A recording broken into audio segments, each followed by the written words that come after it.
Good time zone internet. Hello and welcome to Design Club, the only game design show on the internet that's an hour late to get to play Slay the Spire 2 right as it launches.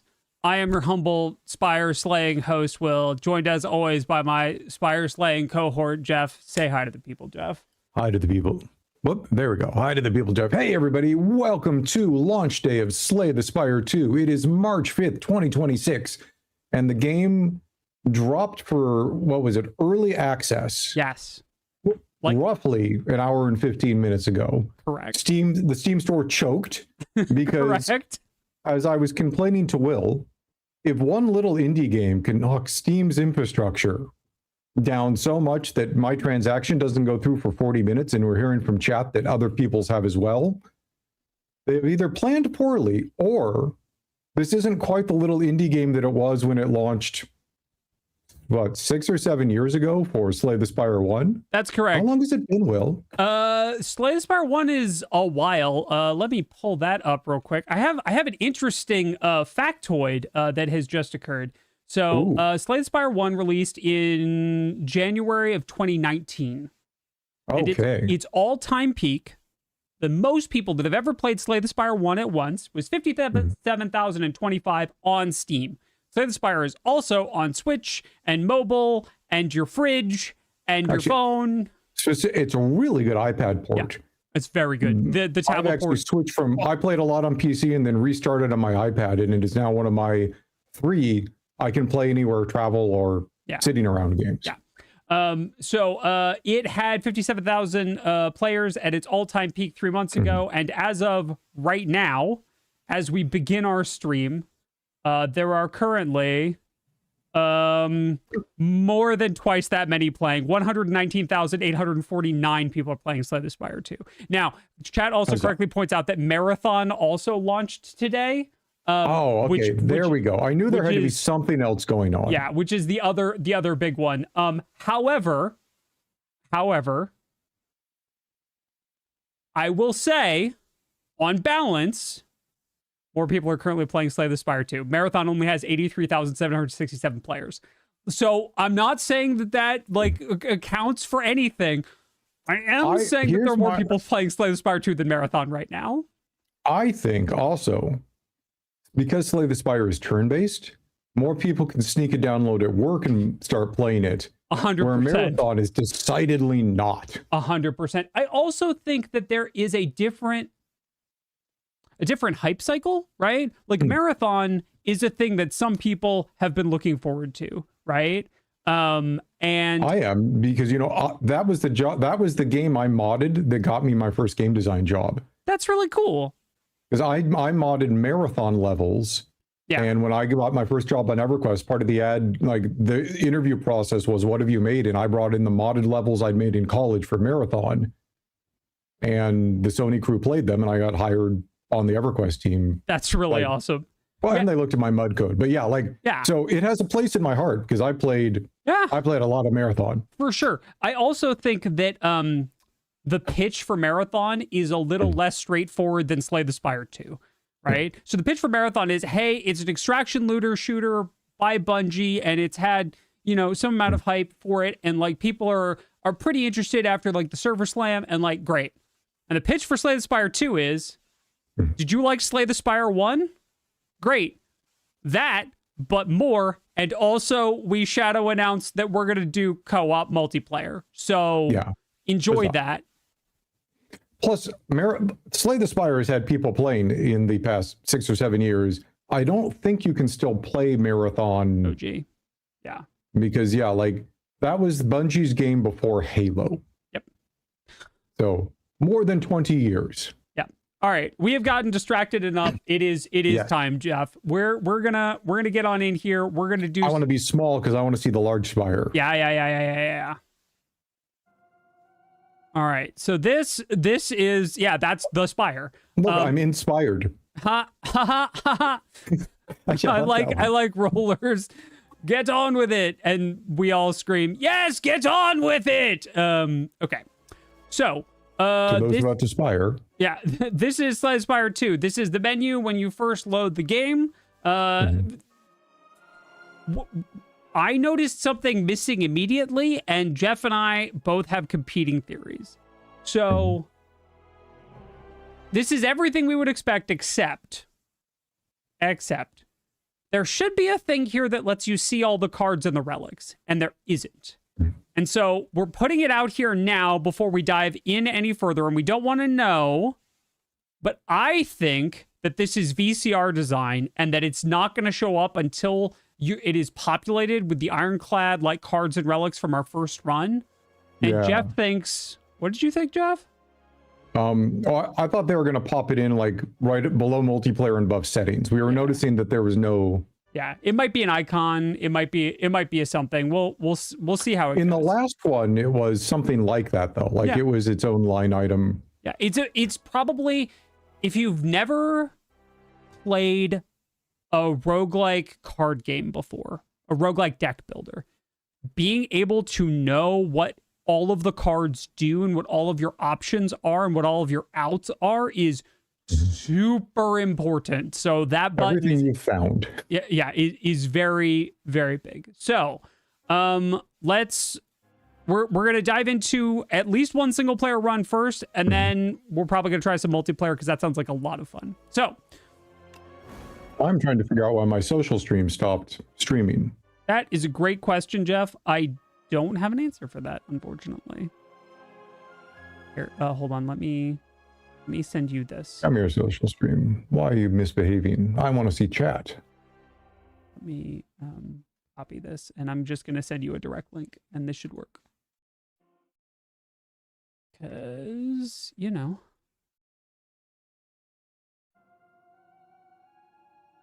Okay. Is a social stream test message. Burning blood. Go see a cleric about that. True. Okay, cool. That showed up. I guess the burning blood got it kicked off. Okay, let's take a look here. Okay. So actually, something I'm really hoping on this one is I was watching the trailers, and it looks like they've done a little more 3D animation from a side view perspective, as opposed to the old ones, which were kind of flat. Yep. And I wasn't liking the new art style as much. So I'm really hoping as we play it that I like it more, because there's absolutely some games that are like, let's make a shift from this to this in our art style and, you know, up it a little bit. And they don't capture the same magic they did from the previous one. Yeah. Yeah, I think that's definitely a thing. Second thing is there are 5 characters, and instead of 4. All we need to do is have played a run with each character to unlock the next, it looks like. So play a single run with whoever the green question marks are. It certainly couldn't be the silent, that's fine. Play a single run with a different character. I love the use of color here because it doesn't, you don't actually need to know this, but it's cool if you know this. And then it looks like our friend, the defect, is last. It's interesting the defect is last. The defect, I'm curious if we're going to get story elements around that. Yeah, I'm kind of interested in that as well. So let's make a choice that isn't a choice. Quick question. Will, I can't remember. Have we ever seen anybody not start with 99 gold? That is a great question. I don't remember. Because they put it in the previous one, and it was like, it felt like a dead piece of information. It's like, why was that there? So I'm curious if they're going to mess with that on this one. Yeah. Well, it was an ascension modifier. I believe you started with less gold as one of the ascensions. Really? Because I guess I don't remember, because I always played on... Oh, Will and I should mention that we've played this game a little bit before. A little. I've got about 750 hours in the game. And I possibly have significantly more than that. Yeah. Will and I have run on Ascension 20 for a long time. I've never quite got it, but I've got 3 of the 4 of my streak of playing each character in succession to win a run back to back to back. Yeah. I'm still trying for the clean 4-way through Ascension sweep. Yeah. I am thinking, A20 sweep. Yeah. I am thinking of Ascension 13, which is simply that bosses drop 25% less gold. So it always starts with 99, regardless of what character you are and regardless of your ascension. Mm-hmm. So, okay, let's, with that out of the way. Let's get metal. It looks like your first time playing Slay the Spire. Oh, honey. Do you want a brief tutorial and some messages to help you out? You know what? For the sake of looking at this, sure. Let's do it. Sure. We would love to look at your tutorials. Okay, so the Act 1 is called The Overgrowth. Okay. All right, so we pick a room to travel to. Once you complete the room, pick an adjacent room above it to keep climbing. All right. I like that the map is a little more vibrant than the previous map, like that. Also, what's this? At the end of the act, you will fight Vantum. This is a boss indicator, because we could scroll all the way up here and see that we're going to fight Vantum if we knew what Vantum does, and we don't. But I love just right off, as an experienced Spire player, that the boss is right here. That's such a good quality of life upgrade. So let's take a couple of other quick looks. Still 3 potions, still the gold counter there. It still tells you what floor you're on and your hit points. We have a timer.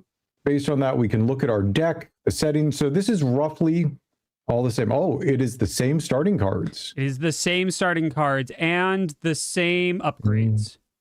Same values. Yep. Same values. It is slightly different art, but it's not exactly the same art. It's slightly upgraded to be higher texture or a higher, I would say, like fidelity. Actually, what they've done is it's a tiny bit more of an isometric perspective where all of them are specifically tilted to show there's depth to the shield and the sword. Yeah. It looks like all of the icons are the same for what's on the screen. The unknowns, the merchant's treasure, rest, enemy, and elite. Correct. And as before, you can not highlight to see. Lots of people don't know this. You can go over the legend to see stuff. I also, that is so useful. It's so incredibly useful. I also do like, just as a note, that they are different colors. You don't need that because the shape is different enough that it's very difficult to confuse one with another. But it is nice that they're different colors, that it adds some, it's not just a black and white scroll, right? Yeah. Actually, I like that a lot as well. Sean was just asking while we're looking at things real quick. But do they have dev art versions of the cards? Okay, so this requires a little explaining. One of the rewards that you get for defeating the heart as each character in the previous Slay the Spire game is you get the ability to use the beta art for each card, which is usually a terrible MS Paint drawing of something. That basically they sketched in as placeholders until they could hire an artist or spend the time to do the actual art. Correct. Except in the case of The Watcher, who was released after the game had already been out and after they had a bunch of money to hire artists. So they let the community make the beta art for The Watcher, which meant that The Watcher art was all memes because how could it not be? Because the community got to make the beta art for it. It was great. I loved it. I thought it was awesome. Okay, so this basically, if you played Spire before, this would look exactly like how you're...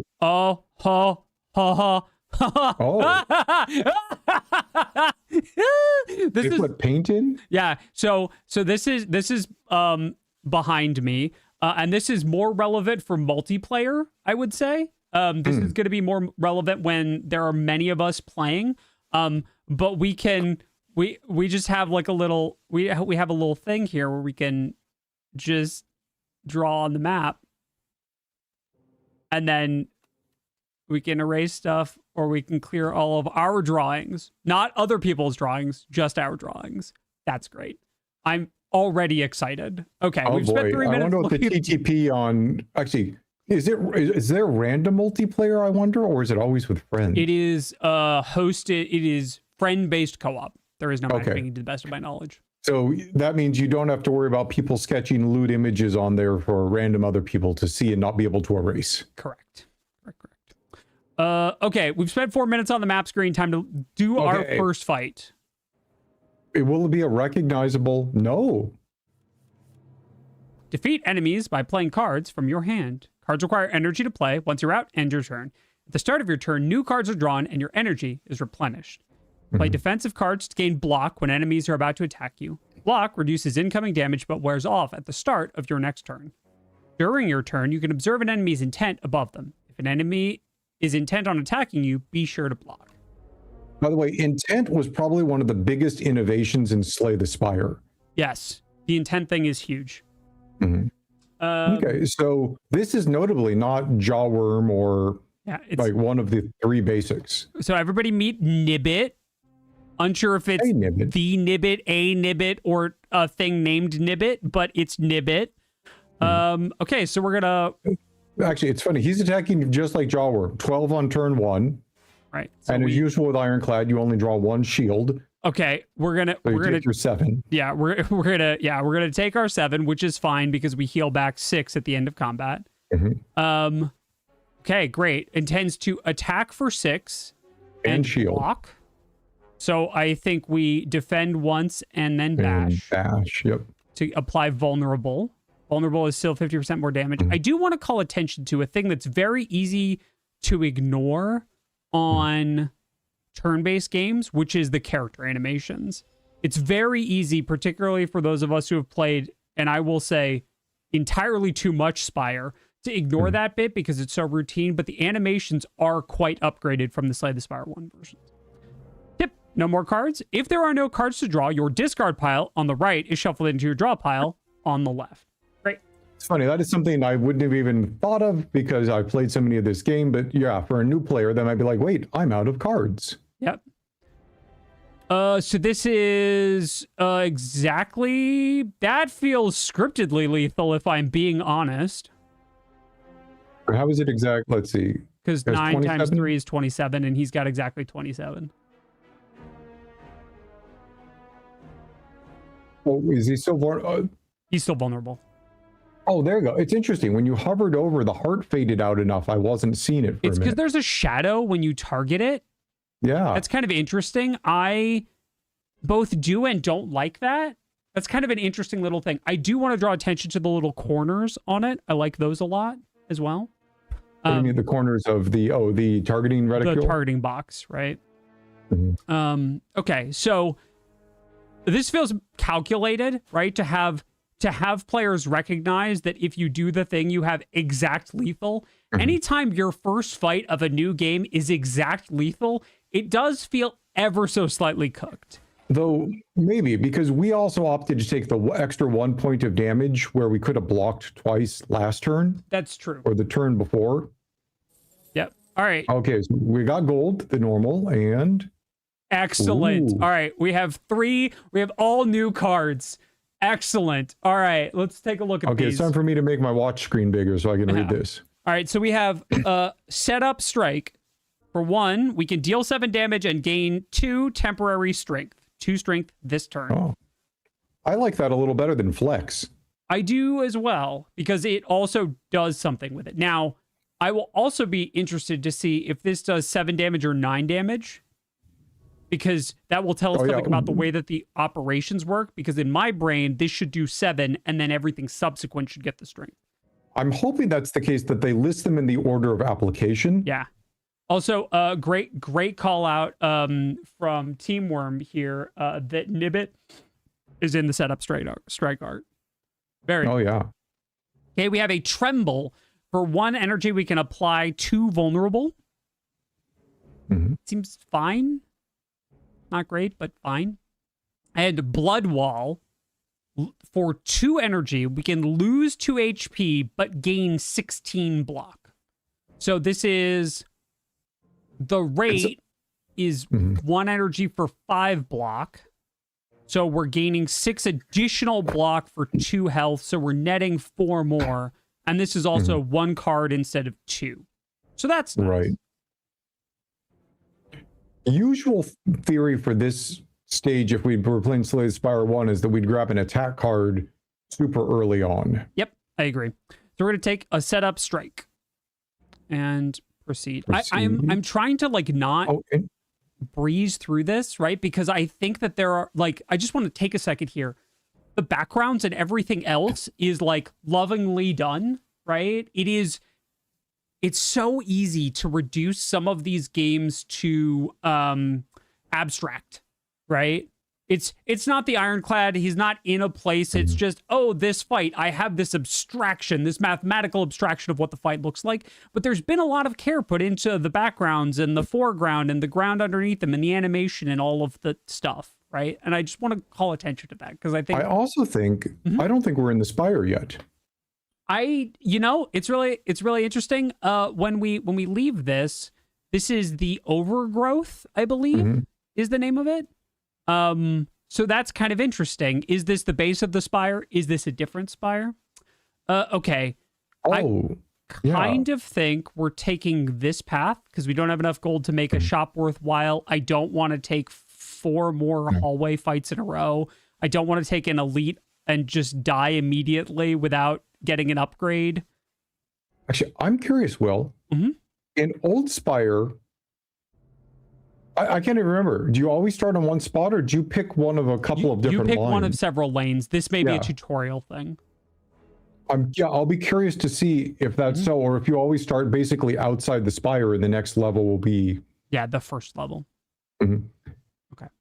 Yeah, we're definitely taking one of the 2 right ones, middle. Yeah, I think it's this one, and then we can choose whether we want a second event or a second fight. And then that also lets us take the left-right choice here between taking an elite and potentially a second elite, or taking the elite later, or taking... It's funny, when I'm playing on my iPad, I hold down both the elite and the fire button, and I scroll up paths so I can kind of see... Yeah. I kind of think there's like an interesting potential like 3 elite path here. Yeah. Kind of. Like, we'll see how we're doing, but we also don't know the elites yet, which is a great way to die. So, okay, so we have slimes. A leaf slime intends to attack for 3 damage. The twig slime intends to give us a status card. Slimer. Very nice, by the way. Give you a status card didn't have I don't think had a specific distinct. It had a little generic. It had like the I think debuff. It was combined with the status effect. Yeah. It was like intends to debuff you. And sometimes that would be a card, and sometimes that would be a curse, and sometimes that would be whatever. But it was the green swirls. It was the same thing that Lagavulin always did. Yep. Okay. And so it looks like with the math here, we can find out on the strike setup, like we could do strike setup, strike on 1, and because we have 2 more strength for the left guy, we can then do 1 strike on the... Okay, so how much damage will this do? Let's find out. 7 or 9. So that does 7, and then we get the 2 strength. So we can kill the twig slime with a second strike, and then the leaf slime, and we're taking no damage. I like strike setup. Strike setup is a worthwhile... Also, the slime had a death animation. The slime had like a evaporate into... I need to pay more attention. I was like... No, it's very easy to miss. Also, there's like parallax motion with like the lights floating up. They're using layers. Yeah. I'm curious to know if they actually did this in 3D and then turned it flat. Yes. Great. Which is what I'm thinking, but I'm not positive. All right. I will do this responsibly. We'll defend, strike.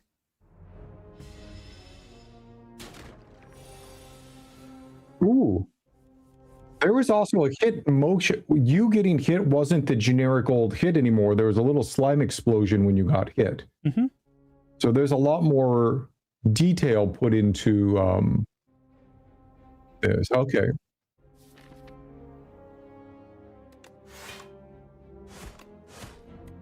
Think we guaranteed kill next turn? It would be very difficult for us to not kill this turn. Yeah. No, any combination of cards would have killed this turn. Yep. Okay. It goes a little flat. And then it flattens and then away, which I think is cool. I just like all the little touches. Power cards. Power cards apply a buff to you when used. Buffs remain for the duration of a single combat. So we have Breakthrough, lose 1 HP, deal 9 to all enemies, or gain 2 strength as a power, or deal 6 damage and add a copy of this card to your discard pile. So the middle and the right are both exactly the same from Spire 1. One on the left is a new one. I'm sensing more of a theme with some of the new ones. At least so far, we've seen a lot more of the lose hit point coming in. I don't remember a lose hit point on a common from the last set? I believe there are a couple. You know, I'm not going to spend the time looking it up. I don't remember precisely enough to tell you whether the one that I'm thinking of is... Chemokinesis is an uncommon. It's an uncommon. Yeah. I don't think there's another one. Anyway, I kind of want an inflame just for funsies.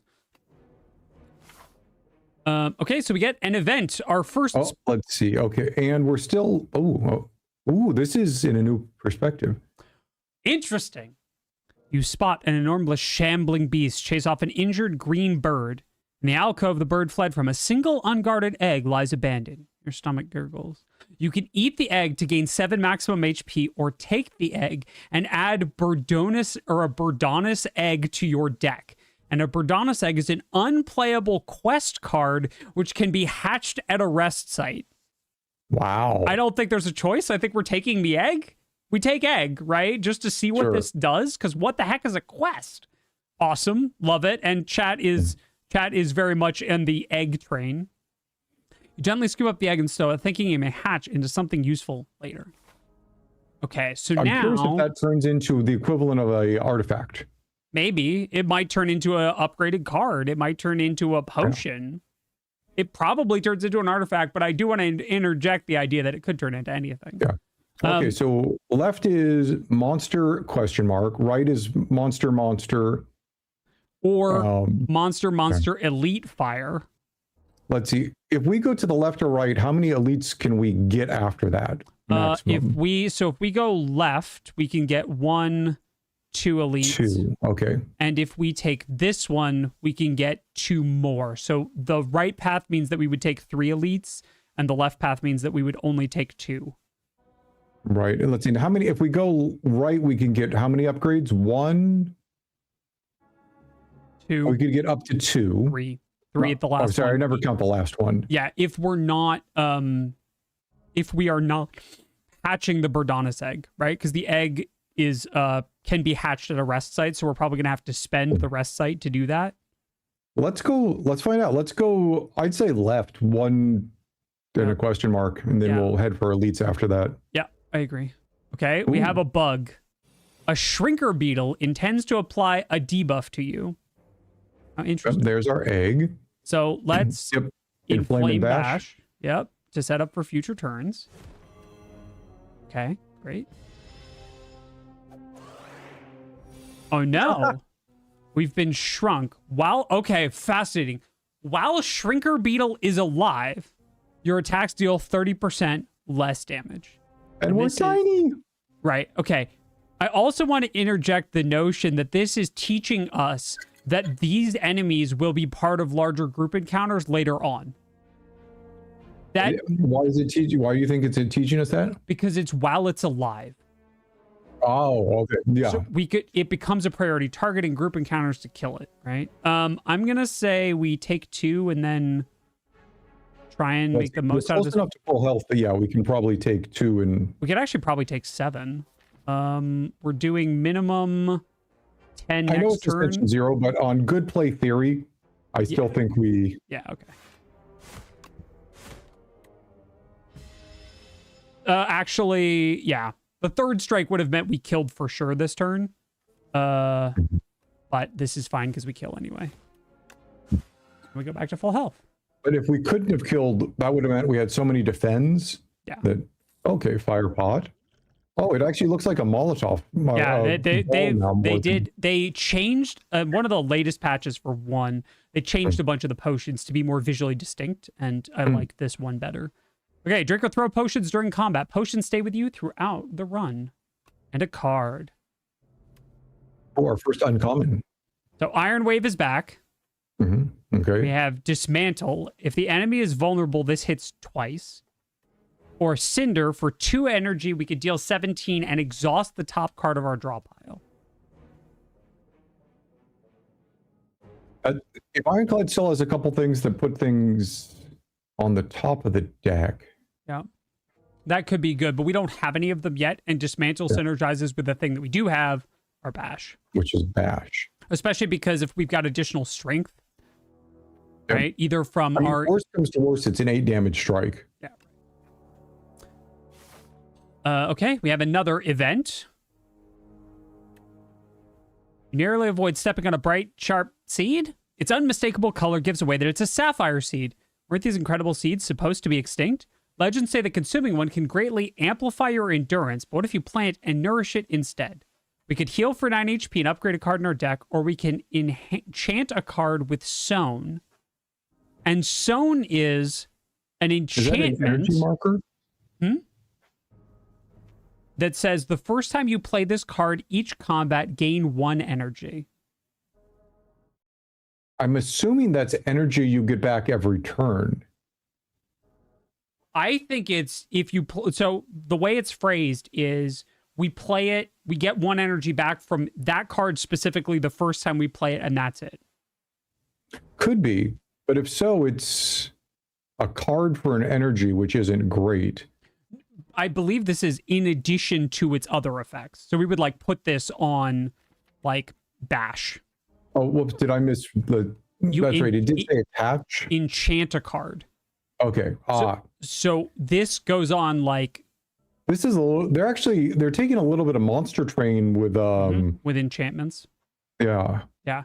I kind of want to put this on Bash. Because Bash is a setup card, right? So the more, if we hit them, and then we have additional energy, we can use it to hit them while they're vulnerable and get more out of Bash. If we were damaged the top one too, because like we could also upgrade Bash itself. Right. And because we may not be getting an upgrade depending if we need to spend our quest on it. Yeah, that's true. Yeah, let's try enchanting. Let's try the new stuff. Yeah, all right. So we're going to try enchanting Bash. So Bash says, oh, and it's got the little icon. Okay, great. Yeah. So now it's... Actually, oh, sorry. The other option would be to put it on the strength enchant. Oh, because that effectively makes it free, and we'd only play that once in combat anyway. That's another really good point. Yeah, one of these two. Yeah. Actually, here's a weird thing. I'm curious if putting things on cards is going to be a thing. Mm-hmm. There's also the possibility that you're only allowed 1. Yep. I would therefore put it on the Inflame. To leave Bash free to do other things. Right. Yeah, I think if they're equivalently equal. Yeah. Okay, so we'll put it on Flame. Let's find out. Yeah. Okay, great. You scour the overgrowth and find a pot with good aeration. Then you trek around searching for an untouched spot where light peeks through a cracked wall. Carefully, you reinforce the pot with bark and vine to camouflage it. Fill it with loamy, nutrient-rich soil and nestle the seed just beneath the surface. Finally, you gather dew from nearby plants and pour it over the soil. Grow big, little seed. Unknowingly, the sapphire seed attaches to you spiritually, thankful of your hard work. By the way, I love the quest system, actually, the encounter system that they're keeping. You pretty much know what happens. Yeah. Like, it gives you choices, but it tells you what each choice does. Yes. Okay. Go over here. Oh, you are right to guess that hatching will take a thing. Yes. At the rest that you can stop and take a breather. After selecting one of the options, you must move on. Choose wisely. Well, I think we hatch. Yep. So, that's okay. Upon pickup, gain the card Bird Swoop. A bird pip will accompany you in battle. It is a 0 damage, or is a 0 cost, deal 14 damage attack. That seems a little strong. I'm worried now. Why are they allowed to give us this? Is that a rare event? I'm confused and a little worried. Actually, but we traded an upgrade for it. That's true. And we still have to draw the card. So there's still a card cost. That's true. And we gave up upgrading or resting in return for it. Actually, and we gave up the other thing we could have gotten from the other reward as well. That's true. So from what we've given up, we gave up the other reward and a rest, and it's still a card draw. That's true. Those are all really good points. So we don't know what accompanied by a bird pip is. I'm very interested to see what that will be. Yeah. Okay, so I think here, I think we need to take more fights to get more cards to beat up that elite. Let's see, because we're only going to get one more rest before the end rest, right? Correct. So my current path is one of these two, and then we go fight this. One more question mark. I'm enjoying the question marks, and then head right up for all the fights. Okay, I'm all right with that. All right, we'll take another question marks have been good so far. Oh, what are these? Ninjas. These are ninjas. inklets, and they are slippery. The next time Inklet loses HP, it loses only 1 HP instead. Fascinating. We're about to take damage. Oh, there's the bird, by the way. Yeah, here's the bird. I don't know what it does. So, we have no block, so we're obviously going to have to start whacking. yeah, I'm thinking if we can kill something, I gotta do math, man. I don't want to do math. So remember, the first hit isn't going to do as much, so that means we're probably ignoring bash because we need more attacks. I was gonna. Okay, so this is free, so we play this. Yep. Because we gain the 1 energy back. All right, great. Like, So strike setup, strike would mean that we do enough. 2 We sets could of kill 10 this damage. one. We could kill this one because setup strike knocks off the slippery, and then we do enough with these 2 to kill it because of the strength bonus. I think we do that to minimize incoming damage. Yep. Ink ninjas. Oh no. Okay, good. Woo, I thought this was going to be the little yeah, the blobs from Act 3. I was going to be like, oh blobs. no. All right, we take 3. We take 3. Okay, there's bird swoop. So remember, not bird swoop first. Yeah. So we do actually exactly 1 damage there and kill them. And defend. we can double block and not take any more damage because we'll go exactly to full off burning blood.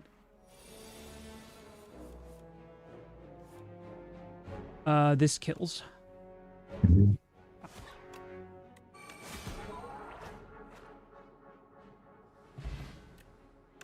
And gold and a card. Oh, I like that it tells us that it was unknown enemy. That is a special icon here up at the top where it says a previously unknown room containing hostile enemies. Love that. Yo, we've got two all-stars. Just 2 absolute all-stars. Shrug It Off and Armaments are both all-star Ironclad I like the art on both of them too. Yeah, and then Stomp. Deal 12 damage to all enemies, but cost 1 less energy for each attack played this turn. So that means we pretty much need 4 energy to make that work well, or something like anger or something else. We could just play 3 strikes. Oh, no, wait, sorry, never mind. My math is... It hits 3. Yep. So, I kind of like this because we don't have any AoE right now. That's my concern. That's true. And it would work well with strike setup. Yes, because then setup strike reduces the cost and increases the string. Yeah. Okay, I think we take Stomp here. Also, if we happen to pick up a Snecko Eye, that's going to be an amazing card. They better have kept Snecko Eye. All right, we take this fight. Oh, no. Pick up all the attacks that we're going to want to for a while. Yeah. Okay, so this is a Mauler. It tends to attack for 4 damage 2 times, and we don't have a lot of block, but what we can do is just do damage. So that seems good to me.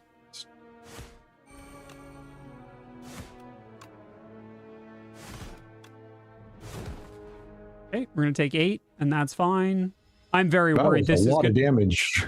That's fine. Sorry, that we did. Yeah.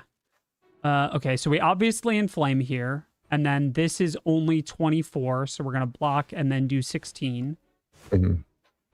And if we decide we didn't want to take the 9 damage, we could use our potion, but it feels like we're still okay at this point. I'm kind of down with that. Also, I'd like to point out another small upgrade, another small quality of life upgrade. Oh, bird. Okay. If you'll notice, end turn 3. It doesn't say end turn. It tells you which turn it is, which is very different than the first game that didn't tell you which turn it was, and that matters. Because that probably also reinforces that something will be happening. Yep. The bird. 12 gold, a strength potion, premium, and then Rage. Thunderclap with slightly upgraded art, Rage with slightly upgraded art, or a second setup strike. We have enough attacks. Rage is not impractical, especially because we have the one that reduces in cost as you play other attacks. That's true. We also have Thunderclap as another source of vulnerable for our stuff, but I do agree that we need some amount of block, which we're currently not getting, so I'm kind of inclined to take Rage. I would say yeah. And actually, I'll be back in 15 seconds. All right. Grab a thing. Chat, we're taking this path to get to an elite, so I'm gonna roll into this fight as Geoff gets back. What are you? All right, great. So we have an assassin raider who's going to attack for 11, a crossbow raider who's going to defend, and an axe raider who's going to attack for 5 and then block. Great. Amazing.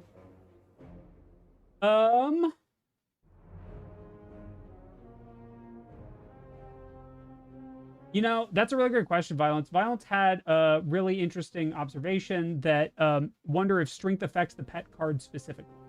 And that I don't know. It's a very good question. Also, why are you not in the thing? Oh, it did? Okay, cool. Great. Awesome. I missed that. I don't know why you're not showing up in the thing. Very interesting. Hooray, we're having problems today with our combined chat feature. So YouTube, I see you, I hear you. I can't put you on screen, and for that, I apologize. Ooh, so pretty. What yeah, are they? all right. So we have an assassin raider who's going to attack for 11, a crossbow raider who's going to block, and an axe raider who's going to attack for 5 and do a thing. So Rage I think was a good pickup. yeah, so I think we this kills, right? If we go rage, set up, yeah, strike, dismantle, take 0, say go. Yep. Rage with an attack heavy deck is nice. Yeah, it's a way to, hey, I know I'm going to need to block, but I don't really want to block. Oh, hey, the problem with our deck writ large. So let's see. Options if we're worried about it. We do have a fire pot and we do have an attack potion. This is strength. Oh, strength. Whoops, sorry. So we could block, strike, fire pot, throw an extra strike here. That lets us conserve HP. And the reason that I'm considering that is we're about to go into a mandatory elite. We don't have a chance to dodge Hopefully that. a couple of elites in a row. Correct. We have this potential rest, but that we want to use for an upgrade to beat the elite. So I kind of think that weirdly, it's defend to block this 5. Yep. Strike here. Throw this fire pot at this one to not take. Still the same 20 damage. 14 more. Oh, hey, it actually threw. Yeah, it does. The animation, I think, is one of like the big upgrades here. That's probably one of. Remember, I was saying that they now have there's now a staff list. Yeah. I think they hired an animator. I love the bird attack. It's so good. All right, so we gain 6 health back. We get Uppercut and battle transfer back. It's all the good stuff. It's all a hit list of the ironclad greatest here. So we've got a battle trance, a true grit, and an uppercut. And I think it's absolutely battle trance. Especially because we have both the what's the shield card for 0? Rage. Right, we have a rage, we have bird swoop, and we have stomp, which gets better the more cards we play. Yeah, all 3 of those. Yeah, I think. Oh man, upgraded battle trance for starting to slim your deck down. Oh, sorry, true grit is also. Yeah, is very good, but the risk of it not being upgraded is very high. All right, our first. Oh, it's not just a chest in a hallway anymore. Oh, I love this. Will, you know what this means too? What? Okay. I think they're level specific. We're in the swamp. Oh, yeah. That was a swamp, like an overgrown chest. Yes. All right. Relics found throughout the Spire grant unique bonuses and remain throughout your run. They can be found at treasure rooms, random events, or by defeating elites. Got it. We get Gorge It. At the start of each combat, gain 4 plating. At the end of your turn, gain block. Plating is reduced by 1 at the start of your turn. Okay. Wait, let's see. Oh, wait, that's slightly different. It is not plated armor. Right. It's not the ablative. If it takes more damage than that, it goes down. So, it's a 4-3-2-1 straight. Correct. Still nice. Still very nice. Okay, our first elite. Whoa. Wait, hold on a sec. I sense an interaction. I sense a story interaction. Oh, I'm so excited. All right. First things first. What's the little flag? Let's see. End of his turn, it gets a strength. Okay. Yeah. So this territorial. is territorial. At the end of turn, it gains a strength and it tends to attack for 16. So the question that I have is, do we immediately chug the strength pot? Right. for those who have not played much Spire before, things like a strength pod, in this case, will give us strength just for this fight. It will give us 2. So if we're going to use it, ideally you get the most utility by using it at the beginning of your fight, right, rather than halfway through when you're like, oh, this is going poorly. Yeah. I think we ought take it now. We can take no damage here, but we're not going to... Well, actually, we can hold off a turn. Because we could inflame and then block. Let's see. We're always going to inflame. Yeah. Like, because inflame is free. Right. So... we get 4 extra health, too. Right, so... Sorry, 4 extra armor. So we could also do a double block and 1 sword, which means we should decide on our health potion. Right. So we're definitely blocking, yeah, right? So now the question is, do we want to do 8 or 10? So it's here we're going to do some nerd math real quick. So this is 91. Mm-hmm. And these are each 8. So the deck currently deals I'm going to do this a little weirdly, but go with me on the hardest part is when we don't know when we get bash. I'm going to assume we draw bash last. Okay. Just for the sake of sure, of planning. So this is 26 34. No, sorry. Yeah, 26 34. We also don't know when we draw setup strike. Correct. Like, so we're we're going to assume that we don't get any of those benefits, right? I'm just looking at the raw damage, right? Okay. 36 24, this is 73. Yeah. So it's like 73 total, so we won't kill unless something changes. Right? And that was across 4, 5, 6. It's 7, 8, 9 attacks. Correct. So I think that would be 18 more damage. So that would, yeah. Let's see. If we attack this turn, that would kill it using the strength pot. Yeah. Okay, let's do it. Okay. So we're gonna take 2 here, and that's okay. By the way, one of the reasons I'm more anxious to do it is this is an escalating fight. Yes. The longer it goes on, the harder that thing's going to hit. I agree. Okay. Yep, always going to battle trance. Are we? Well, let's see. I want to get rage. Okay. So we're drawing at a 3 in 7, which is not the worst. And we would do that first, but we currently have all of our energy spoken for because we bash, bird, swoop, strike, stomp, and that's everything. Right, but we have a roughly 50% chance of also then taking 0 damage. I agree. And I think we're going to do enough. Yep, there we go. Okay. There we go. Bash, strike, bird swoop, stomp. And barely not lethal, but that's okay because we're guaranteed to get lethal next turn. Yep. And that was kind of the magic of going for the rage there, is it like that just saved us 12 health. Yep, it did. Or actually a little less, because we would have gotten the 3 for free. Yeah. Saved us enough health that it's worthwhile. Die. Oh, sad. All right.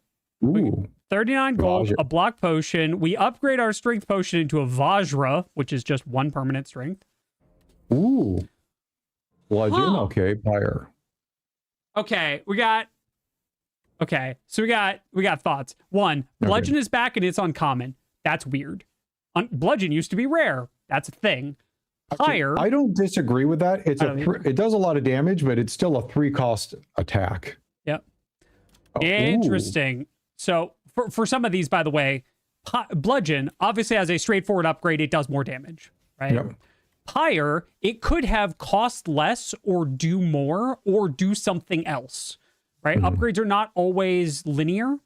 So in this case, Pyre 2 for 2 energy at the start of each turn is pretty interesting. And actually, one thing about energy is almost always exclusively a boss relic that you get. Yeah. Or one of the characters like signature core interaction loops.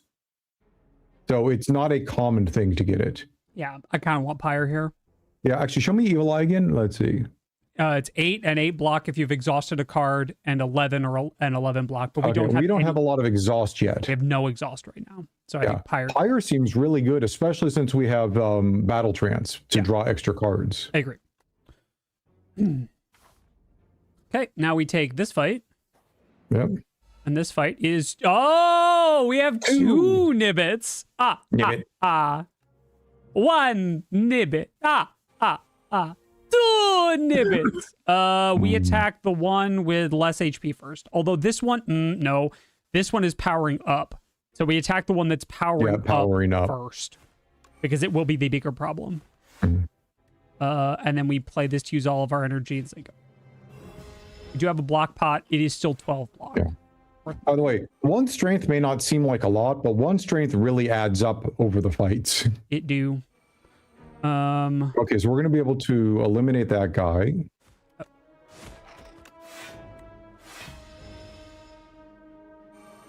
That bird is really nice. Like it. Battle. Wait. Battle trance. We got a battle trance first. Okay, so it's bash, dismantle. Is 1 short? Are you kidding me?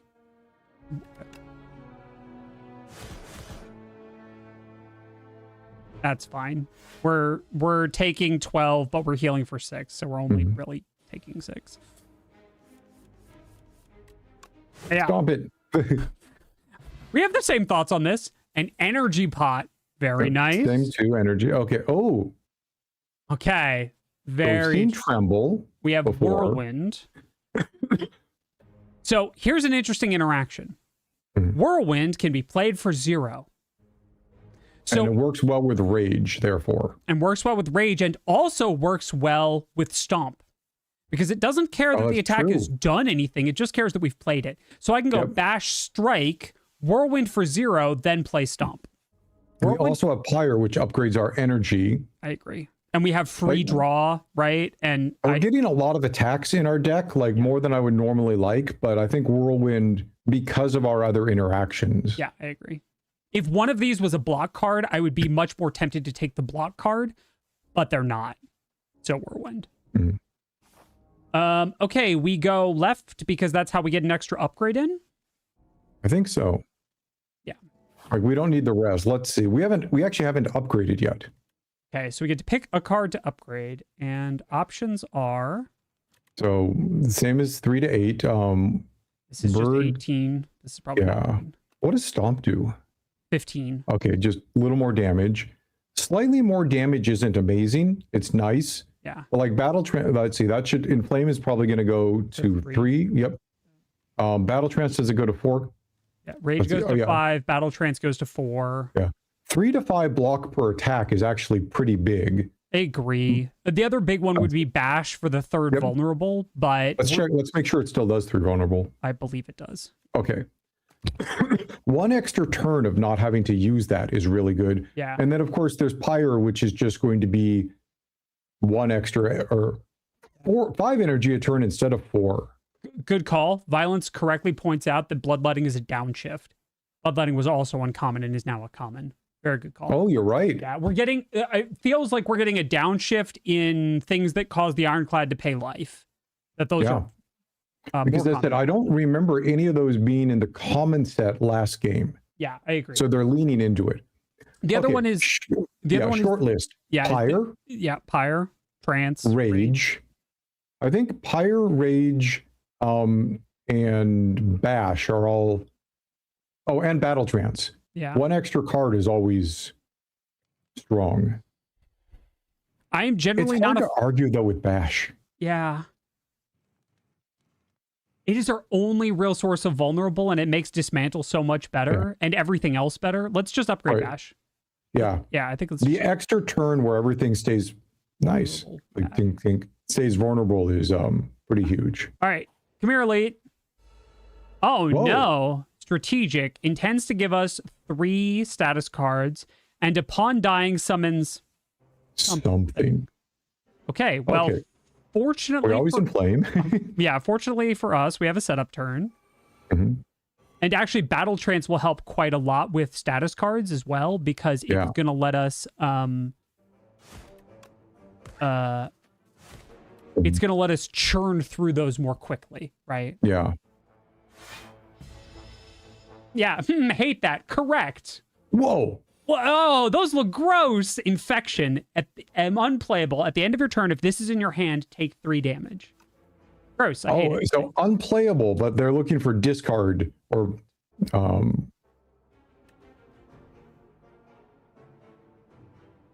so we can kill it this turn, or well, let's see, 9 and 15 is only 20. 24. Whoops, we're off by a tiny bit. We are off. We could use the energy pot to kill it this turn. Let's see. Wait, how much is Whirlwind doing with our strength right now? 8? 8. Yeah, 8. So we could drink the energy pot and Whirlwind. We could drink the energy pot and strike Whirlwind Stomp. Mm-hmm. We could also play Pyre and Defend, take 9 damage, and be set up basically with now an unlimited, not unlimited, but enough energy for whatever comes after. I kind of think I like that. It did say it was going to spawn something. We also have a block potion. Mm-hmm. So we could, like, Pyre, Defend, Block Pot, not take, well, we're not getting full value then. This is 8 and that's only 16. Yeah. So we wouldn't use the Block Pot. I think we do the setup. Yeah, I think setup is wiser here. Although that looks real weird, I'm kind of a fan of that. Mm-hmm. There's only one way to handle this. Yeah, kill it with fire. Wormies. Well, and it's also because we don't know what happens after this. Like, if we'd fought this guy before, we'd have a much better idea. Chomp, chomp. I'm going to do the setup strike because we don't know what's going to happen. And that way, we still have 1 energy. Will get the... Oh. Let's see. I'd say hit the one with the most hit points. Yeah, I agree. They're called Wrigglers, and I hate them. Oh. Can I get a Whirlwind? Stunned. Can I draw a Whirlwind? Can we draw a Whirlwind, please?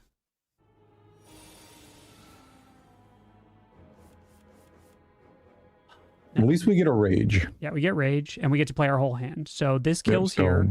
Mm-hmm. And then the guy on the 8 left, I think, is exactly... either of these. I think... Actually, the guy on the right, because, yeah, we'll block enough with the right. We don't want to Rage. take additional status cards if we don't have to. Mm-hmm. Man, Rage was a really good choice this run. Yeah, Rage has performed much better than I normally expect it to, if I'm being honest. Oh, it's because we're so attack heavy. Yeah, that's true. I think we just kill both here. Yeah, Stomp is going to kill everything if we spread it out. Yep. Yeah. All right. And we didn't get the infection. Hooray. Ooh, Rage has been really good this run, you say. Jeff, what if we had Rage on a relic? It's a raging fan. Yeah. Every time you play 3 attacks in a single turn, gain 4 block. Excellent. Flame. Oh, man. I disproportionately have always loved Flame Barrier. Yeah. Okay, Although, let's see. Pillage is kind of interesting. Deal 6 and then draw cards until you draw something that isn't an attack. I don't think we cycle the deck fast enough for Rampage. I kind of want to... Yeah, Rampage is the one you take early on and you try and keep your deck slim. Yeah. I think Flame Barrier, we do need more block. We do, and actually it goes well with Pyre in that Pyre gives us that extra energy to use a big attack. Yep. Flame Barrier is particularly good against lots of small creatures or creatures that do a lot of hits. And at least one of the bosses at the end of Inspire 1, at the end of the first act, started by doing a turn 2, 6 attack hit. Yep. Where things like Flame Barrier are just amazing. If those were all attacking, this would also be amazing right here. So I think we have to get our Stomp off. Like, there's no way we don't end with a Stomp here, considering the amount of enemies. Unfortunately, we cannot Stomp and bash. If we strike, doesn't it? Yeah, I'd say we throw on the Rage. We don't need to, but yes. So we strike here, and then we Stomp everything. Yeah. Because I think that's way more valuable than the... Yeah, I was trying to see if there was bash math that could leave one of these vulnerable, but I don't think there is. Although... Actually, I think that's one of the other good reasons to put that seed on the strength power. Yeah.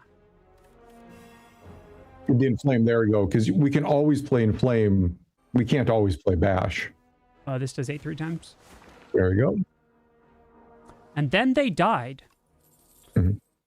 Ooh. Is the deck big Okay, enough to perfect. support a second battle trance? Yes. Yeah. I think that's not. There's almost no ironclad deck, in my opinion, personal opinion, that can't support at least two. Yep. Seems fair. Okay, well, we don't need to rest. Correct. I kind of like Upgrading battle trance is slightly less agreed needed now. because we're more likely to draw the second battle trance, which is bad. The only card you don't want to see off battle trance is the second battle trance because you can't use it, right? Let's see. Let's check the upgrade of flame barriers at the same. Yep. Now 16 more block seconds. and more damage per hit. I kind of like Pyre, honestly. Yep. If we're going to spend the time playing it, we should be getting full dividends out of playing it, and 2 energy goes a lot longer, a lot further than 1. Especially with a second battle trance. Yeah, I think that's right. Cool. And in general, like if the you're little new to things on- Spire, like upgrading a more rare card is generally good. All right, what you got for us? Whoa. So I'm sensing ink is now a theme. Like birds were the main line through from 1. Because we Next- fought the ink ninjas before too. And that teaches us something. What good and Slippery. tutorialization? Because now we know what Slippery does. The next 9 times Phantom loses HP, it only loses 1 HP instead. I hadn't noticed the 9 below because you had the mouse over it. Yeah, it's 9. But the tooltip says, by the way, the tooltip adjusts for the number of stacks. So that's nice. Oh, I wonder what a whirlwind does. I imagine it's 3 instances of 1 damage. Yeah. There have been weird interactions before, but I would assume you're... I think there's no world in which we don't battle trance first. We get our Inflame, which we play not because it's going to help us, but because it lets us increment things. And then we've got 4 here. We're going to just proc Ornamental Fan instead. Yep, so yeah, we just go to town. Yeah, we just go to town. Actually, let's find out. How confident am I? How confident am I? Yeah. Yeah, let's do one of these and then one of these. Yeah, it does take 2 stacks. Okay, and then our plating kicks in. Weirdly, we're very well positioned against this deck, against this enemy specifically. Yeah. Because flame barrier here is not bad. Correct. And then we just strike and strip a stack. Yep. It's interesting. This is all about lots of small, like Silent with his her knives would be. The thorns stripped 2 stacks. Very worth noting here. Okay, so we now know any damage. Actually, can you mouse over the tooltip? Was it any damage? The next time it loses HP. Yeah, lose hit point. Okay. So Flame Barrier was an exceptionally good choice then. Yep. So we know that we would draw these 3 cards. Yep. If we were to do that. We probably don't want to. Well, let's see. Because we're going to want to play our Pyre when we get it. Correct. So my thought was Battle Trance to guarantee these 3 cards, Energy Pot for Pyre. And then lots of small attacks with Rage. Yeah. And then Bash Dismantle to strip the last stack off and start doing damage, and then just accept that we're going to take damage because... We need to try... If we can hit 3 attacks, though... That's true. We're going to get a lot of extra block. Yeah. We kind of have to choose then between Pyre. Sure, let's choose to spend the energy pot. Yeah. Okay, cool. So I think we're definitely doing this. Yeah. And I think we're definitely doing this to get Pyre into play. Yep. And then Rage. Well, we will only get 2 attacks if we do this, by the way. Because Bash is one of them. Right? We only have 3 attacks in hand and Bash is one of them. But I think that's going to have to be okay because we need to set up turn. Also, we're playing like this is 20. This is 0. We heal to full at the end of this fight. So like I know.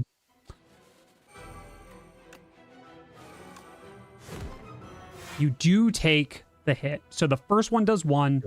The second one does 16. How excellent. We're taking some amount of stupid damage. Wounds. Ooh, wounds. And they go into our discard pile, which is unfortunate because we just reshuffled. Hooray. We just trance. And then we... Now we just start wailing on it. Now we just start. It's vulnerable. We got strike set up. Yeah, we're very good. We have 5 energy per turn Yep. because Wow. because that's fair and balanced. Yeah, we just at this point we just play everything. Yeah, at this point we're in what I've actually called the playing cards phase of the thing. Mhm. It is nice that these fights escalate though.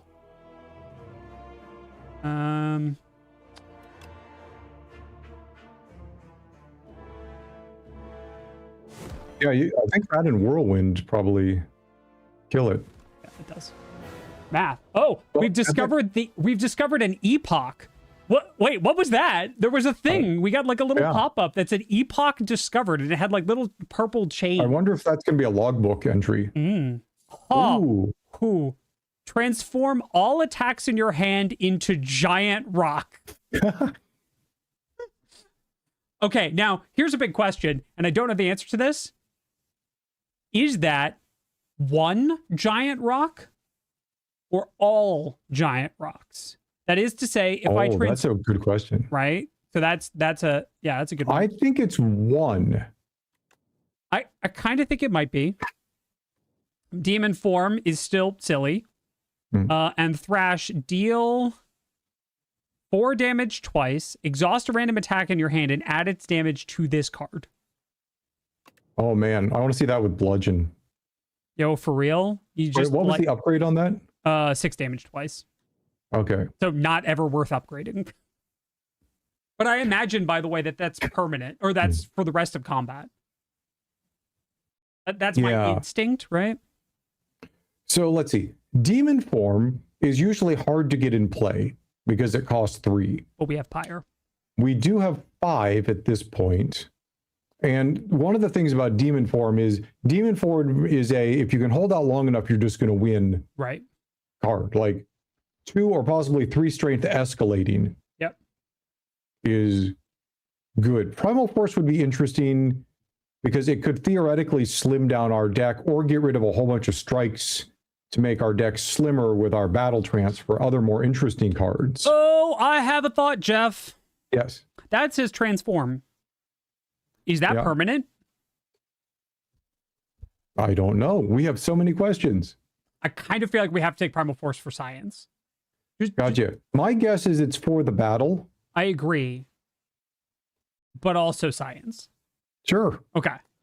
I'm now in. I'm in okay with science. Right. Well, it's look. Ooh, a hive. There's. Excuse me.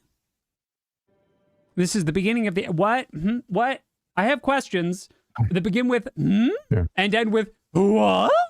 Oh, you know what else? By the way, we haven't seen Meow yet. That's true. So we didn't start out in the loop because I believe right. that. Also, we need to prioritize a shop. We have way too much money. It's burning a hole in our pocket. But let's because talk. gold isn't power; it's potential power. That's correct. Ooh. A puppet has arrived. Pale the melting dragon. Oh, actually, before we get to that, Will. Yes. At the end, there was no boss chest. This is the boss chest. Oh. At least that's my guess. Yeah. Okay. So you may add 2 relax to your deck. It's 3. Gain 15 block next turn. Draw 2 cards and gain 2 energy. It's behind Jeff, so they can't see it. Pale's Wing. You may sacrifice card rewards to Pale. Every 2 sacrifices obtain a relic. Or at the start of your turn, draw 1 additional card. So Pale's the melting dragon. I kind of think it's Wing.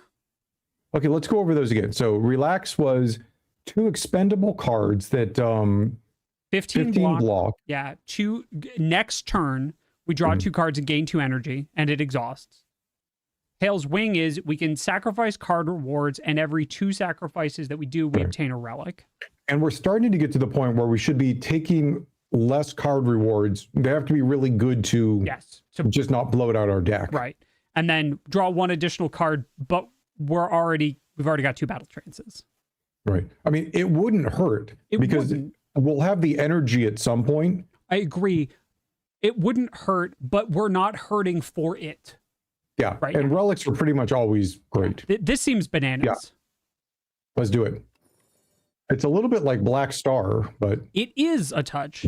So let's look on routing. So we can go to the left and not get a fire before our first elite, and that seems bad.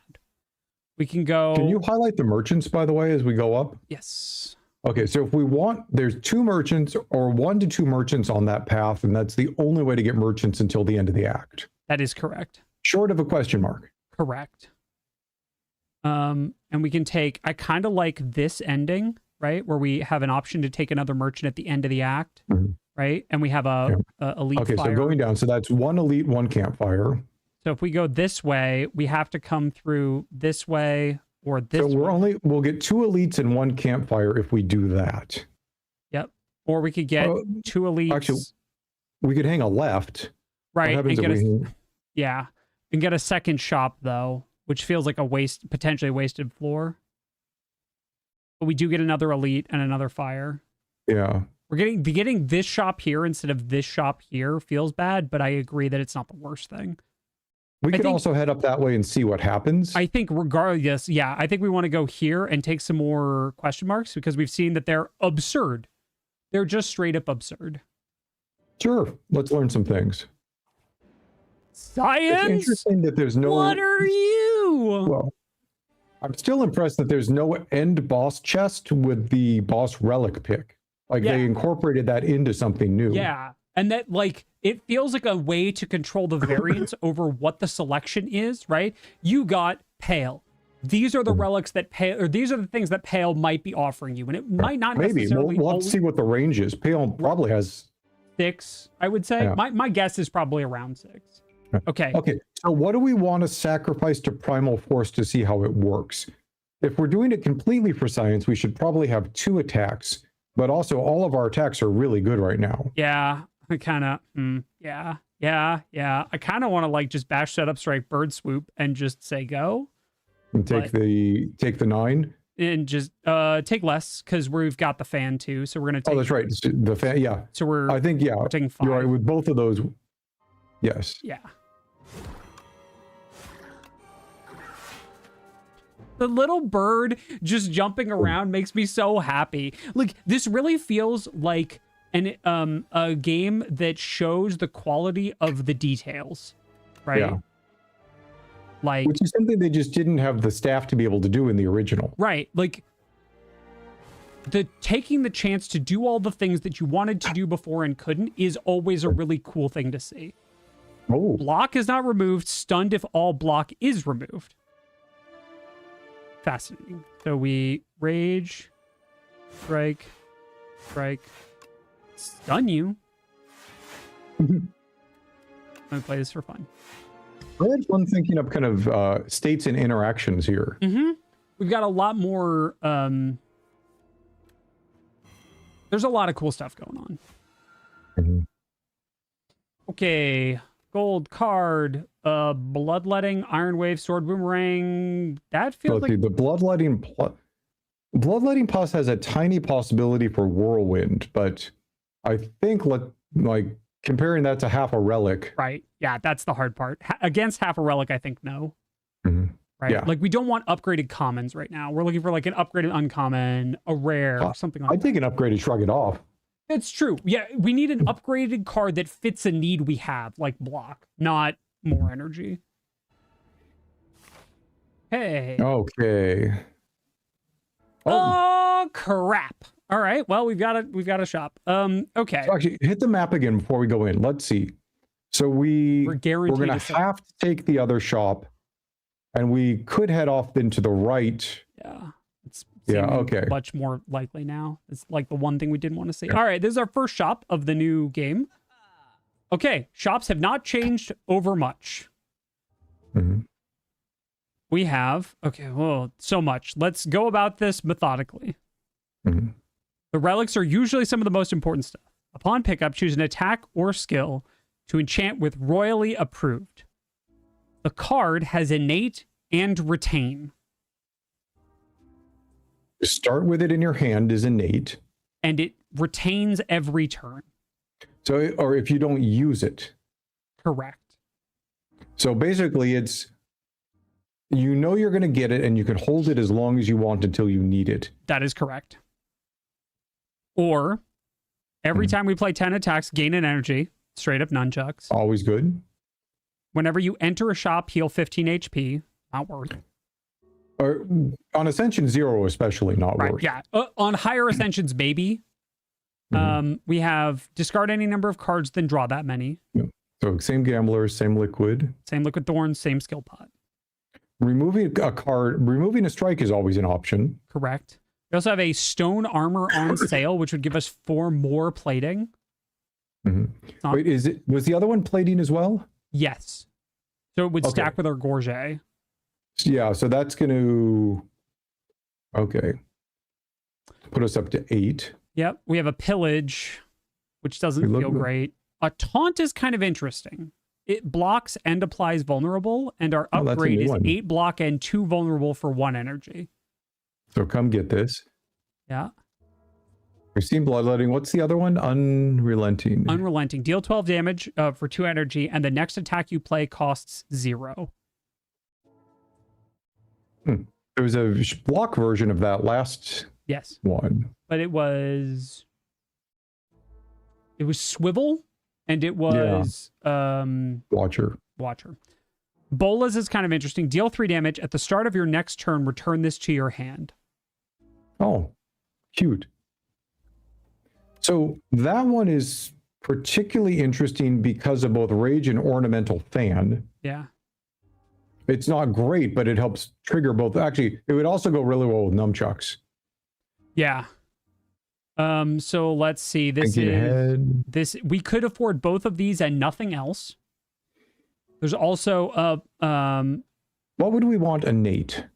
Well, let's look at our deck. Pyre. Pyre innate would not be bad because we can hold it for the turn that we need it. For the turn that we're able to play it. Let's see. We could get partial use out of it on Inflame because we would always have 2 points of strength that just started. If we can apply 2 enchantments, which we don't know. Even a Battle Trance might not be bad. Oh, let's see. Hold on. Thunder just said when we're going to attack. Oh, choose an attack or skill. That's correct. Yeah, that's a very good point. Okay, so that's significantly not a power. We were both looking at powers.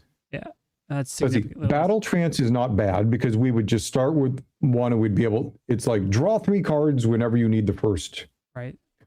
But I don't know if any of these are good enough. Yeah. To spend that over Bolas Nunchucks. Yep. Or possibly card remove. Yeah, removing a strike. Probably. And the reason for those people who haven't played a lot of Spire, basically one of the things this game really, really put on the radar was removing mediocre cards to make you draw better cards more often. Yep.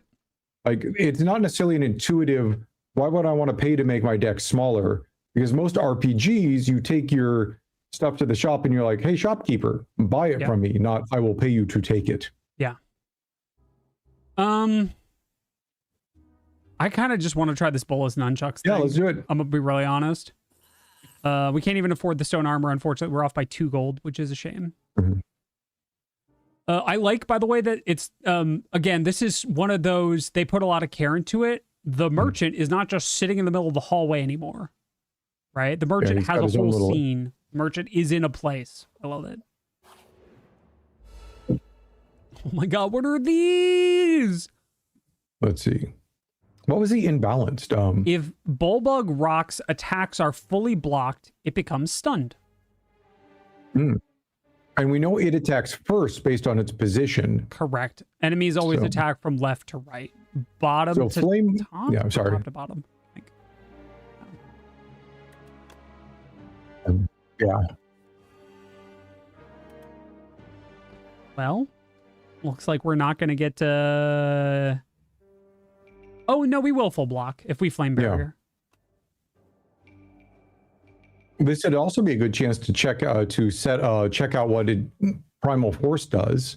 Well, because we should play at least 1 card. Well, then we're giving up Stomp for it. That's the problem.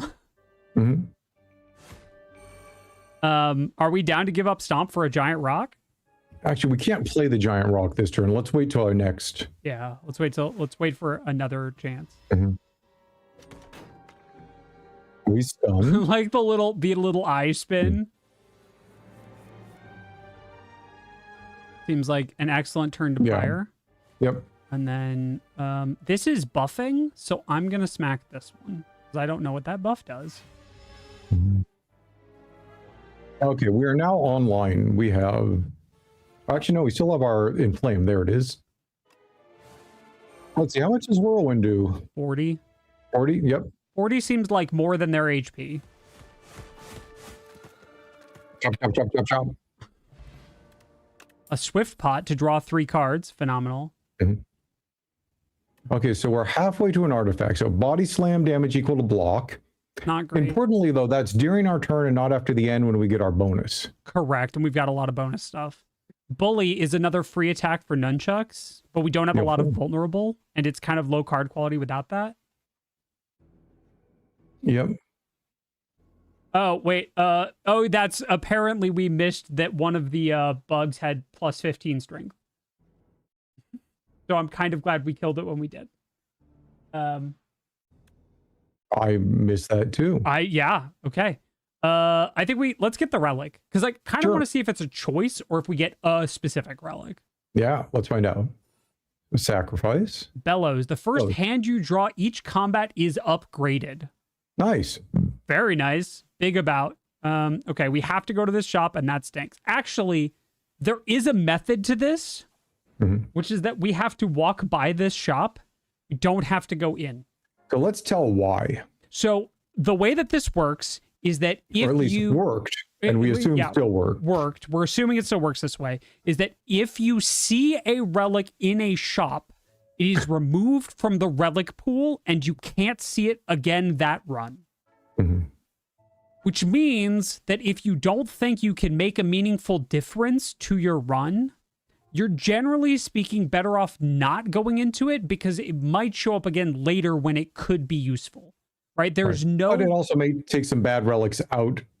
Right. I say we check it out, though, Will, since we're learning. And there also might be something on sale. Yeah, that's fair. It is. I agree that we should look because we're learning. I also think it's worth mentioning at this point that normally this would be a skip, but we're learning.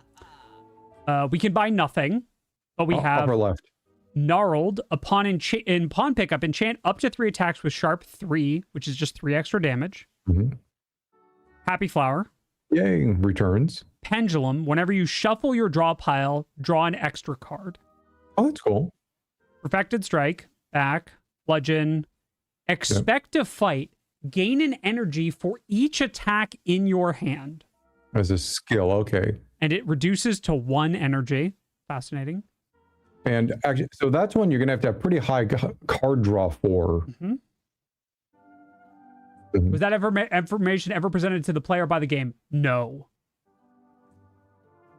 That is one of the... Okay, so to be totally fair, that is one of the things that Geoff and I know, because we've spent, and again, I cannot stress this enough, way too much time playing the first one.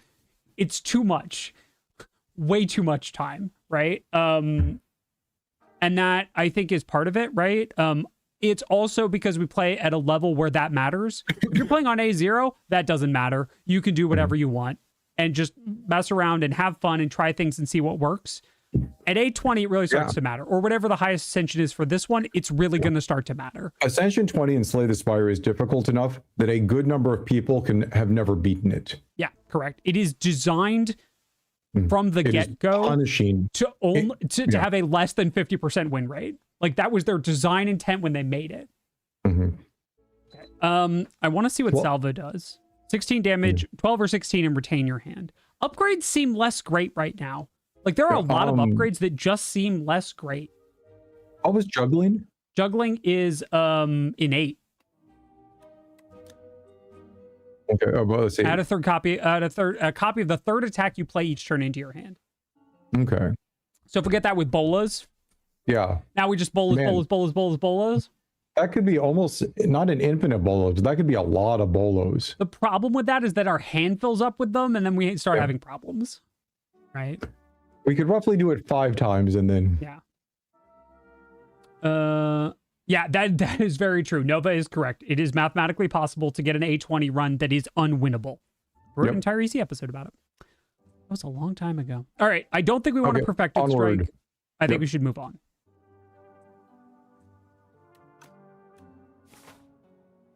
Okay, here comes... Whoa. What is going on? The decimillipede has 3 segments. If other segments are still alive, revives in 2 turns with 25 HP. Is that the same for all of them? Yes. Okay, so they all have reattach. This is going to be one of those ones that 5 or 10 fights in where we will have learned what each of the 3 segments do differently, and therefore which to attack first, kind of like in Slavers where you're like, that bad guy who could net you every once in a while has got to die first. Yeah, that particular dude dies first, or killing the stabby boy in the Red Mask fight. Yeah. I think it's Flame Barrier, Bird Swoop, Dismantle. Could be. It could also be Pyre, like suck up some damage and set up Pyre for every round after this.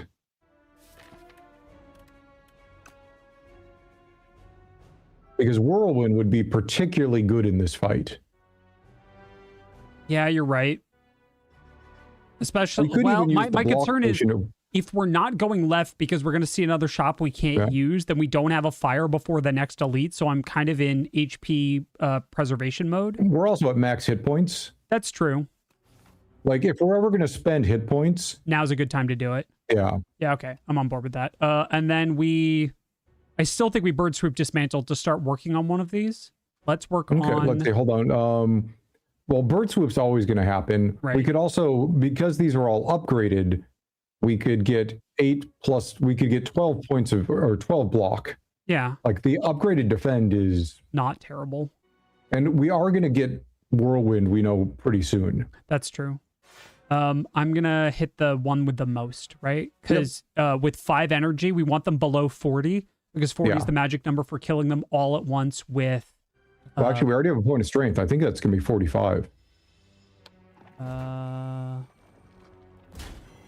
Well, did we just get weakened? We just got weakened. So that math went out the window. Okay, let's look at some battle turn. Hey, so let's see. What was Bola's exactly? It was 3 damage at the start of your next turn. Return this to your hand. Okay. So we're always going to be using Bolos. Right. So it looks like it's moving in order. Big rock. So it looks like buff, buff, buff, debuff, debuff, debuff, multi-attack, multi-attack, multi-attack. I'm guessing because, and that's like the whole it's wriggling along thing. So definitely could, yeah. We could. Primal Force is going to be interesting too because we don't know if we're going to get more than 1 rock. Yeah. Okay. So I kind of think I want to get rid of the one that's going to make us weak. Or the one that's going to do 14 damage this turn. That's also true. Can we do that? So that's 6 and then 3, 5. Also, this isn't affected by weaken. Oh, no, because it would be 4, but because weaken is 25%, it would be 4, but now it's 3 again. So it doesn't show as red because it is the base value, not a changed value. Let's see. Even looking at our energy, we will always be using defend, right? There is no... We can just get that out of the hand. Yeah, let's get that going.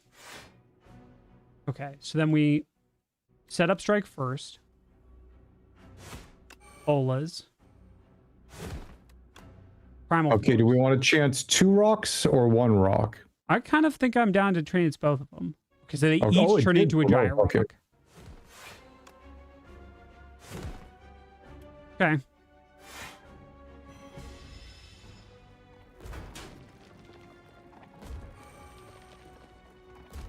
And we're weak again. Butts. Okay. So this is 4 damage X times. So 20 damage. Right. Let's see. We could also... So we know we're guaranteed to knock out if we use that with at least 2 energy the first segment. Yep. goal should be to knock out the second segment as well. So if we bash Bola's Whirlwind, I think we get it.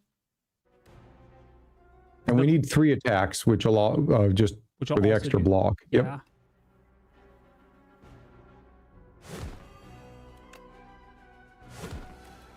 This is technically more damage on this segment, but this is... Let's see. This will be 20 damage to the center segment. Which is enough. Which is enough. Okay, great. There we go. Plating takes care of this. And then we have to kill this immediately. But now we are... Weaken is gone. Weaken is gone. There we go.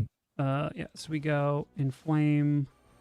Rage just in case. Yep. The math was bad.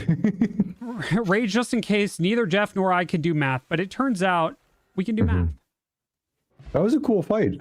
Yo, we got Horncleat. Let's go. Boat. All right. Anyway, I am reticent to take Cascade simply because Primal exists. Primal Force exists, and it could transform stuff. Although it does transform back. That is nice. It is temporary, not permanent. Yeah. So that was kind of as expected. Yeah. So we could play up to 5 cards for free based on our energy level. Yeah. So I don't think we're going to take Tremble or Anger. I agree. So it's either this or nothing. What's the upgrade? X+1. Oh, so an upgraded version of that means we can also exhaust our energy on other things and get at least 1 extra card play. Yeah, for free. We just don't get to set it up. I think that's worth taking. Sure. Okay. I think we go right here. I think we go right and take this elite and see what we can do with it. Okay. Oh, they're cute. They're called Chompers. Amazing. Of course they are. Okay, so we start... Battle. There's our Rage. That's a very good start. Oh, they have artifact charges. They do. So we go... Bash. Well, is Bash in this fight worse than a rock? I think Primal Force is pretty sweet here. Like, I think we always bolo. Well, I think we always bird swoop bolas. Yeah. And then I think we Primal Force for 2 rocks, which we then use to kill this one. Take that, technology. What do you know about my giant rock? Hit it with a rock. We get the return of Days, my beloved. Okay, so this is an obvious first bit. We just hit our energy. We just hit our free energy off nunchucks. So we can... So let's see, because we have 0... Actually, I would say because we have 0 block, but we already... Where did we get the block from? Horncleat. Oh, it's second turn, Horncleat. Horncleat. So we're good on blocks, so we can just go... We could Pyre. We could Whirlwind. We could Cascade and just see what happens. If we're feeling chaotic. We could strike Whirlwind Stomp, which is just a ton of damage. I kind of like that the best, because then we just kill with the rest of the deck. Okay.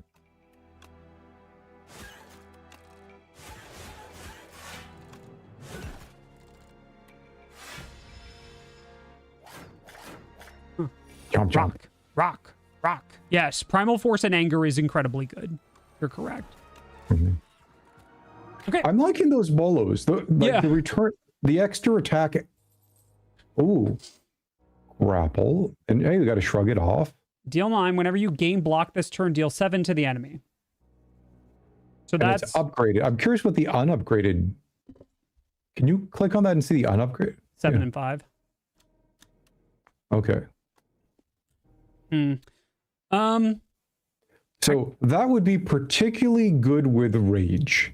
Yep. But so it would be the 25th card in the deck, so lining them up is going to be difficult. Yeah. Let's see. Pommel Strike is a classic from last time, which was just always good. Like 9 damage in a card is good. Shrug it off. We're a little light on block, and it replaces itself, and we have the energy to support 8 block with a card replacement. I think we take a shrug. As weird as that sounds, I think a shrug here is just good. Okay. More fights. Ooh, sleeping. Slumbering Beetle. What's the slumbering say? Awakens upon taking turns or losing HP 3 times. Okay. Is that 15 armor keeps getting back? What was the 15? That is 15 plating. So it'll get 15, then plating. 14, then 13, then. Okay. So okay, that's a big one. So Which was the one that got all the strength last time? That one's not here. That was a nectar bullbug. So we have a rock bullbug, which is imbalanced, and a silk bullbug, which intends to debuff us, which I would bet a significant chunk of money is weaken, and I hate it. So okay, so you're right. We always rage. We always rage, and then I think we strike setup. Yeah. Yeah, setup. What was? And then I'm okay with burning a slumber here to kill this before we get debuffed.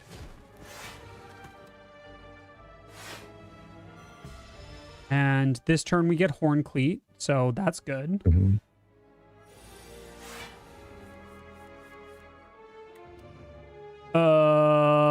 Okay. No, that's cool. I love when my hand looks like the first hand that I drew on the first turn of the game. No, that's fine, game. No, that's cool. So Bolas kills here, which is very nice. And then bad things happen. Great. Awesome. Love it. Okay. Well, actually, wait. If we're gonna play Whirlwind. Yeah, if we're gonna Whirlwind. So if we bash, Bird Swoop, Bola's Whirlwind. I think that's right. Let's see. Yeah. Yeah, so we go bash, Bird Swoop, Bola's. Not that. This. Whirlwind. Kill that one. All right, great. And we're going to take some damage here, and that's just... I want you to play Primal Force and get 0 rocks. Oh, that's fair. No rocks. No rocks for us.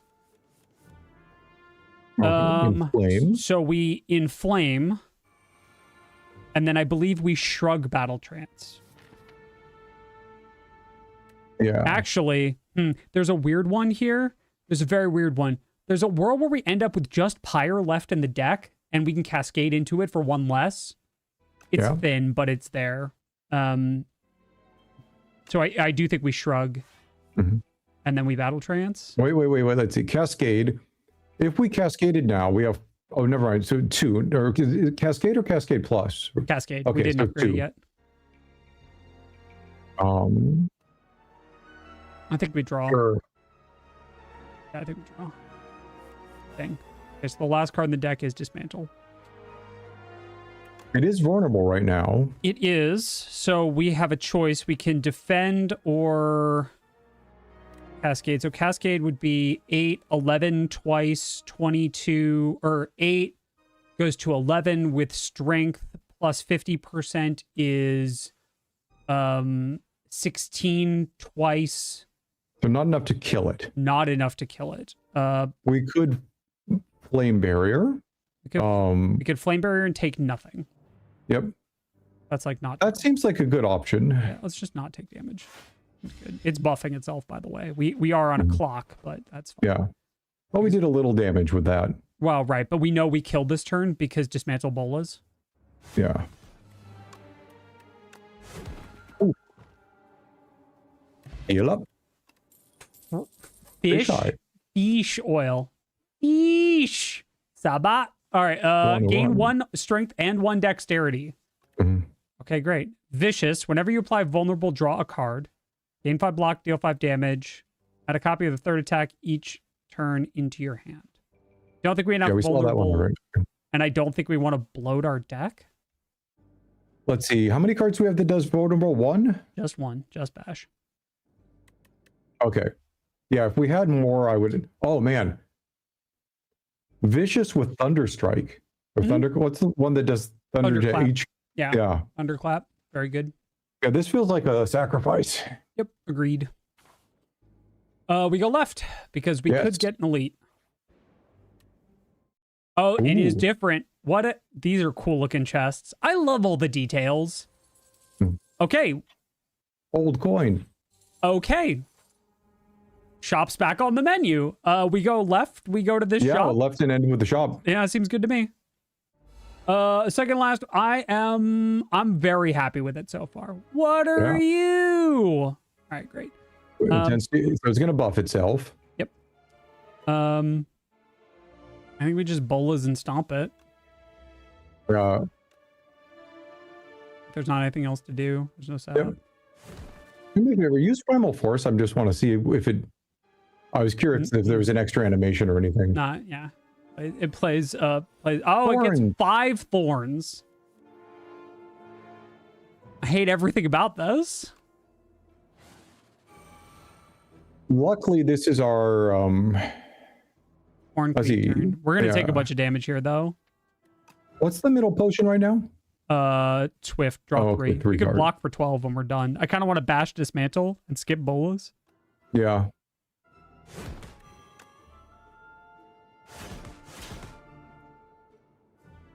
And then I kind of think we need to drink that potion. Yeah. We're at 3 potions. We might find another, I think. I agree. All right. It's a toad. Thorny toad, correct.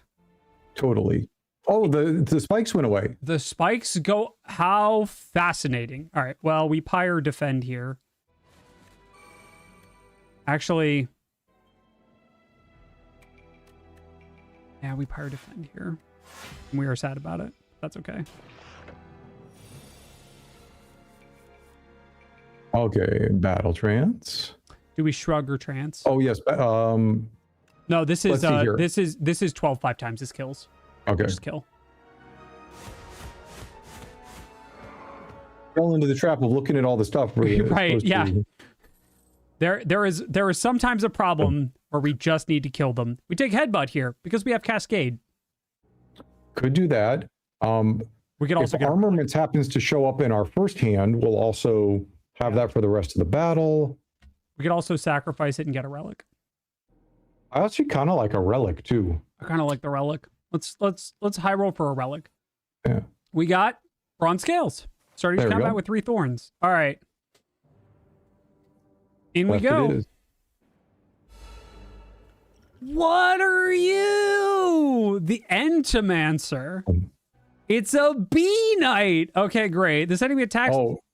Tends to attack for 7 times. Where hey, Deck. Deck, I'm gonna need you to cough up the flame barrier real quick. Oh, I've got a question too. Show me Cascade a second. It's play, so we could both battle trance and Cascade if we needed to. Correct. To get there. And whenever it's hit by an attack specifically, add a daze to your draw pile. Yeah. Gross. Okay, so we could get theoretically 3 more cards, but they'd be completely potluck. Yeah. Because it's upgraded because it's plus. Oh, 4, yeah. So if we defend, we take 1.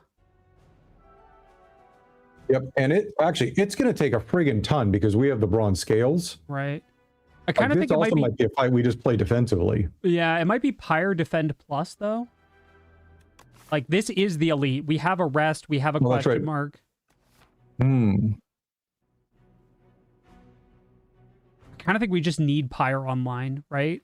To play out. We'll take some extra damage for that, but...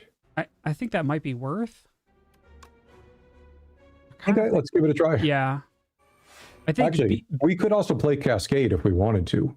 Yeah, let's play the top card of our draw pile. Great, excellent, awesome. We've gained a dazed, amazing, and we have gotten our thing online. Oh, it wasn't as bad as I thought because we had the plating as well. Yeah, it's you know, battle trance plus dazed is actually great because now we just get rid of dazed faster. I'm pretty happy with let's show me the battle trance. Flame. This is 18. If we attack 3 times, we won't take anything. Yeah, I think just. Okay, I am gonna. I'm less sure about bolas because I agree. It's so low impact and we're getting dazed. Right? Let's do strike, dismantle, and that'll get us the extra block. I also want to highlight that the previous elite in this one, like you can see, and this is the thing that I love about Spire, is that each elite fight tests a different part of your deck. Yeah, and your ability to assess it. Correct. Oops. Hold on, I have a cat doing a thing. Be right back. All right. Kill the thing. I will kill the thing. Bees! It's buffing, chat.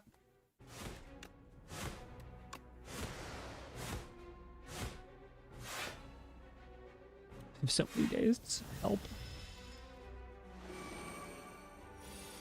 Oh, that's horrifying. Oh, I hate everything about that. Uh-huh. Yep, I'm gonna need to draw 3 cards. I think I'm drawing 3 cards. I don't really think there's any world where I'm not drawing 3 cards. Oh, we're good. Never mind. All right, so we flame barrier. We're gonna set up strike, bird swoop, do this, do that, and you die. All right, great. I had to use a potion, and it was totally worth. 39 gold, a planisphere. Whenever you enter a question mark room, heal 4 HP. Barry is on their second run. With my first couple steps, I got my max HP down to 1, then proceeded to wreck the first stack. We're so back, baby. If you're enjoying this, my entire day tomorrow is dedicated to Slay the Spire 2. Tomorrow, I am starting stream at 11 a.m. Eastern, and I am playing until, I cannot stress this enough, I cannot play any more Slay the Spire. This is like, I'm so excited for this. Inspired and keep going until you lose your inspiration. Yeah, that's correct. I had to burn the draw pot, but I got us a planisphere, which heals us for 4 for every question mark we enter. Nice. And a card, anger plus vicious or rage. Nah. Anger is a tiny bit interesting just because of some of the other stuff we have, but with the since we already have the bolos. Yeah, we're getting a free attack every turn. We don't need it. Yeah, like, and it's still against half a relic. Yeah. Okay, cool. Yeah, all right. Half a relic it is, and onward we go. Do we want to upgrade? If we upgraded, what would we upgrade? Let's see here. Cascade. It's a little less appealing, right? Because of bellows. Right. So let's see. Inflame is always going to be fine. That's true. Battle Trance is always going to be fine. That's true. Like 1 extra card is always is good. It helps us get through the deck faster, and we have enough stuff that synergizes. I'm going to say we upgrade Inflame for the very simple reason that I don't want us to top out our damage potential, right? And we don't have any infinite scaling right now. So having a higher damage floor by getting through and playing the Inflame, I think is worth the upgrade. The other option would be... Actually, no, sorry. Yeah, I think it is Inflame. Especially because it plays for free. Mm-hmm. Hey, yeah, we will never draw that and not play it short of something really weird. Arms suddenly jut out from a nearby hole, clutching a suspicious bag of riches and a clearly cursed relic. This or that? A scratched up voice whispers from below. I think we take that. And the reason that we take that is because we're about to go to a shop so we can remove the curse. Give me your relic. It's also ethereal. Yeah. Like it only is there once and then it disappears. Actually, we have enough battle trances. We might even leave it in. This is a pseudo Ascender's Bane before we have Ascender's Bane, so it's fine. Like I'd rather take a strike out because the strike stays there. Yeah. Every other combat, your card rewards gain an additional power. Wow. I love some of these relics. These are really interesting choices. Like some of these are also making every run's going to be a little like that alone. Yeah. Well, like or Pale's Wing, right? Yeah. We're less incentivized to build a thinner deck because we won't be getting relics for sacrificing things. We're absolutely going to a shop because we have 500 gold. Yep. Punch Dagger. Okay, Jeff. Wait, hear me out. Mm-hmm. Momentum on bolas. Because momentum says increase this card's attack damage by 5 this combat when played, and bolas returns to our hand every turn. Yep. Okay, great. That's pretty strong. Centennial Puzzle. Yep. Amethyst Aubergine. Enemies drop 10 additional gold. Okay. So we'd have to. 18 enemies in, it breaks even. Right. We also have an offering. Mm-hmm. And a remove. And card remove. Yep. We have a lucky tonic for 1 stack of buffer as well. Mm-hmm. What's secret weapon? Secret weapon is a tutor. We Okay. get any attack out of our draw pile into our hand. Oh, okay. And the upgrade no longer exhausts. Mm-hmm. But I think I'm absolutely down to punch dagger on the bolas. Let's start with that.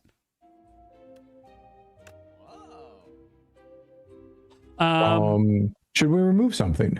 I think we should. Let's remove. I actually agree with your logic on a strike. I think. And again, because we have 2 battle trances, I'm especially not worried about the clumsy. Yeah. And we could go even further on this and pick up an offering. Yeah, I'm kind of in favor of the offering.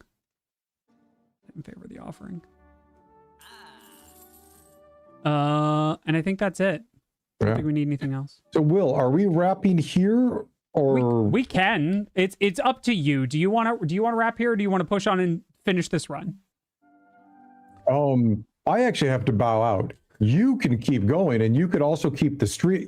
This could be an extra long design club. Yeah. First look. Yeah. Okay. I think that's a good play. I think we're gonna do that because I would hate to leave the YouTube audience like midway through. I feel like the number of comments we'd get be like, "No, why didn't you finish the run? I was so excited. You just got bolas with a punch dagger. And how could you?" And I don't think my soul could bear that. So we'll keep going. I want to at least see what the boss is. Okay. And I'd say keep going. All right. We'll keep going. So we're gonna now the big question is, do you need a heal? I might rest here because I have no idea what this boss does. For safety, I think we're gonna heal here. Okay. And again, if once you know the fights, you can basically go in, playing them better. Whoa. What is this? Okay, this is cool. We're fighting in a sand pit. Tends to give you 6 cards. Status cards. All right. Well, let's start with a Battle Trance Plus. Yeah. Oh, I guess the other question is, do we want to use our fish oil here, which is 1 strength and 1 dexterity? And I think the answer is probably. But let's see how we draw. Yeah. Oh, getting Pyre, on the other hand. We got Pyre on turn 1. I cannot imagine a better time to play this. Yeah. Is there any I would say not to play Cascade. The one that turns everything into rocks. Yeah, might not be would great. be. Let's say you're always going to play Bird Swoop. Yeah. So my question is, do I take the 1 extra damage? And I think I do. I'm gonna use this here for safety. Again, I really want to. There's no small amount of personal pride in the idea that we could win our first run. So I want that. I want that in my soul. Don't forget to play Whirlwind for the energy. Correct. Very good. We're incrementing Nunchaku every time we do that. And this turn, we're going to get a friggin' ton energy. Whoa. What is this? Get further away, increase Sandpit by 1, increase the cost of this card by 1. Sandpit. In 4 turns, you will be eaten and die. Okay. I need to get a hat to tip it to Mega Crit. Like, what a brilliant, interesting boss. I'm so about this. That's fantastic. I love that. It's interesting because it's a bloat card, but that you actually want to play. Correct. Or sometimes we'll want to play. Correct. But it also doesn't exhaust. All right. Okay, so basically it's just rage and everything here. Yeah.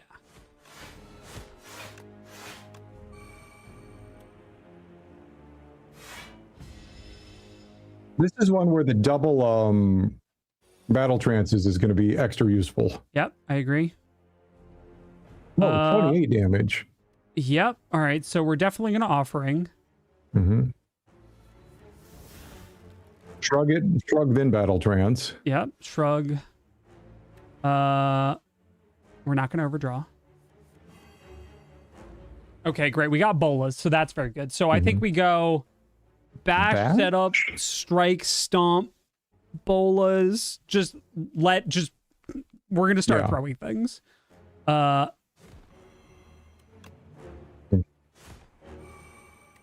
Yeah, we're going to be able to get good use out of that ornamental fan. Yes. I just want to look at bolas. Yeah, okay, cool. It is taking it.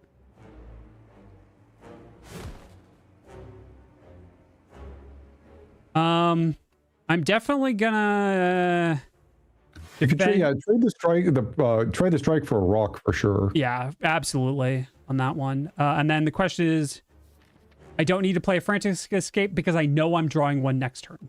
Yeah. Right. And one more defend in our deck. Hold on, I'm doing a quick count here. 1, 2, 3, 4, 6, 5, 6. Okay, cool. So they don't exhaust. I was double checking because that is a big thing, right? Because if they exhaust, that means you need to play all 6 to get as much distance as you can. Or you wait for the reshuffle. Yeah, I think we're gonna wait for the reshuffle. We're gonna take one here. That is correct, Nova. Assuming hand size works the same way, hand cap is 10 and overdrawing results in excess cards going straight into your discard. Yes. Why do you not attack me on the turn I draw Flame Barrier, you jerk? You absolute jerk. Frantic escape. Yeah, I'm absolutely gonna proc a Frantic Escape and then say go. All right, he's half dead.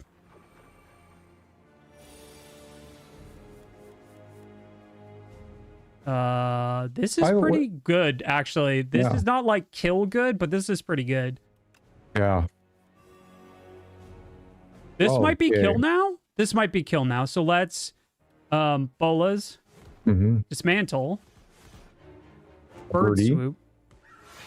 Yep, this is game. Yeah, this is kill. Yeah, this is kill. Jumped. Epoch discovered. We've discovered 2 epochs. All right, we've done it. The cleverness of us. Gambler. Feed. Oh, wait, hold on. The first time you gain block from a card each turn, double the amount gained. Interesting. Fantastic. From a card, okay. Feed. Feed. It's hard not to take feed. Feed. Oh my god, this is such a good card. All right, we're gonna take feed. Okay. Oh, especially the double battle trances. Yeah. Order. What? Hold on. Wait, hold on a sec. Wait. Chad is now heckling me. Order for what? He died. You didn't play Bash for, or in at the right time. He's already vulnerable. I killed with Bash for style and panache. Okay, I have to bow out. Sadly, all right, excellent. Will, good luck on the run. Well, thank you. I'll be sure to tell you how it goes. Thank you for watching and for enjoying this extra long first look from Design Club. Yeah. We're gonna lose a lot of the weekend to this game. I can tell you that for sure. All right, everybody say bye, Jeff. Bye. All right, chat. It's gonna be just us. Where's the Make me poof, Will. Make me poof. I got a poof. Poofed. There. Now he's poofed. All right. We're gonna move on. We're gonna keep going. Bye from the people. Act 3 is glory. What is that? What? Hold on. I got to turn this up too. Now that I'm not... Now it's me and the game talking instead of me and Jeff talking. I'm going to turn that up a little bit. Okay.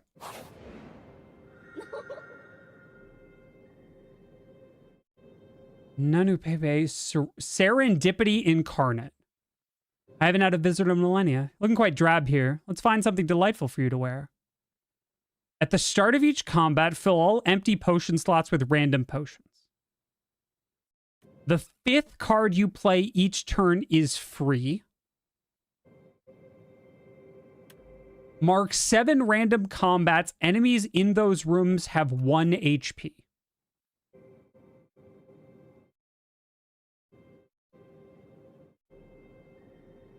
Where's our shops? Back here and then nowhere else, right? Okay, there's one there. We're gonna work backwards. There, here, there. I'm kind of okay with like yeah, these are all super strong, right? The last one, this one, by the way, is luck sack territory. This is 100%. Do all 7 of those line up? Do all 7 of those line up to take me directly to the end of the game? If so, great. Are all 7 of them on different paths and not helpful at all? Also possible. This is the high risk, high reward one, right? Could that include the boss? That's a great question. Historically speaking, yes. If you manage to get to a boss with Niao's Lament, it does put the boss at 1 HP. That science has been done. It applies to all combats. So assuming that this works like Niao's Lament does in Slay the Spire 1, yes, it would. That's a great question. I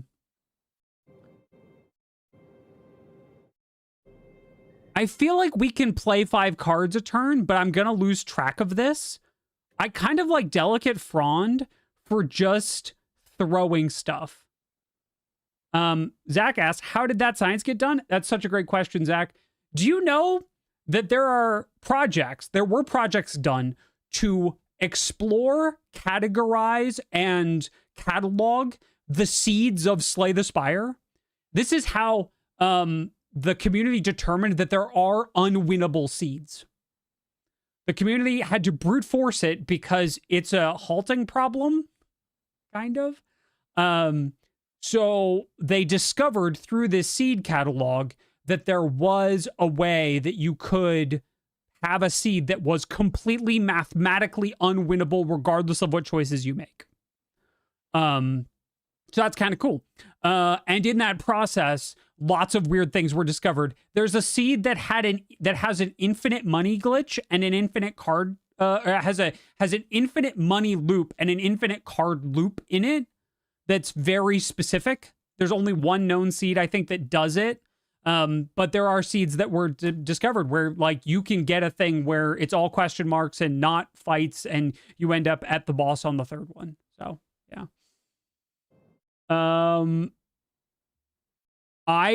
That is my understanding, Micah, is my understanding that the unwinnable seed is only unwinnable on Ascension 20, but I also do not know how the Ascension level impacts the way that the seed is randomized. What I don't know personally is if I took this seed, DPYSENAPGI, and put that seed on Ascension 20, how much they would be similar and how different they would be, because the Ascension is part of the generation process. I don't know that. So I don't know. Oh, we're going to take Delicate Frond. And we're gonna use our potions liberally. We're also gonna take this path here. Take this path here. Yes. Okay. A Scroll of Biting. Whenever Scroll of Biting deals unblocked attack damage to you, you lose 2 max HP.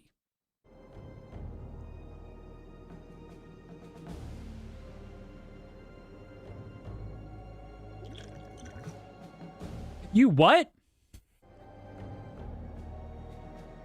Okay, great. So, unlike in other cases where we might save our potions, we're going to start eating potions now.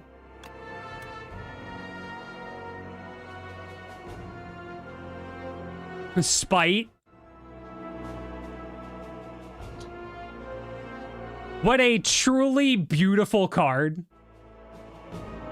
What a truly beautiful card. I love it. I love it so much. Oh, that's so good. I think we're going to take a breakthrough, though, because it's AoE. And it is free this turn. So we will go Inflame.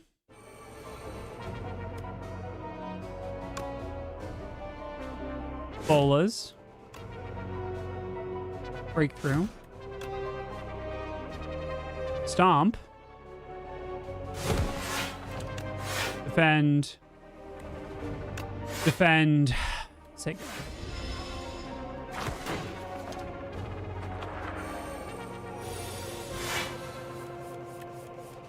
And then you died. We get our attack potion back if we want it. Kind of an interesting question. And we get it. Oh, that's how interesting. Taunt, Flamebearer, Second Wind, Stone Armor. I'm not against a Taunt Plus here.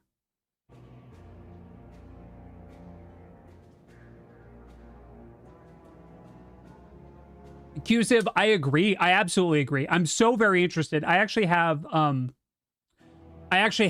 a friend coming to play Spire with me next week to play multiplayer and figure it out. And I'm very interested to see how it solves the backseat generaling problem. Yeah, the question is, do I want Taunt Plus or a random relic?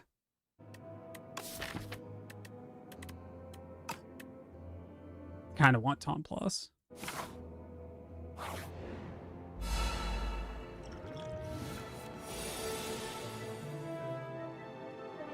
You didn't say it. 0 out of 10. Refund the game. He didn't say it, chat. Chat, say the line. I need someone to say the line or I cannot proceed. This is very important. This is like a crucial part of Slay the Spire. I need someone to say the line. Thank you. Thank you. Thank you. Thank you. All right, great. Excellent. There we go. All right. We have fixed the problem. We will proceed. You are going to buff yourself. That is well. I'm gonna just offering right off the rip. And then I'm gonna do some stuff. I will taunt you.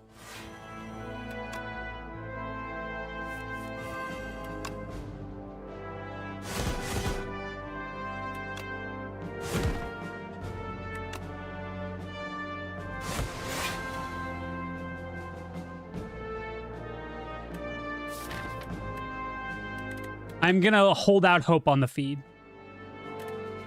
Which means I cannot play the Cascade. By the way. Because of the primal thing. Oh, there we go. He's got 9 ritual? 9? Take it back. I don't want it. I lied. It's fine. I don't need her. Oh my god. Okay, cool. So we're gonna bash. Then we're gonna bolas.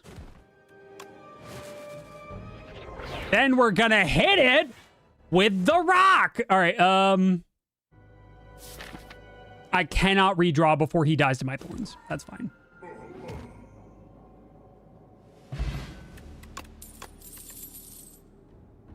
No, no, and no.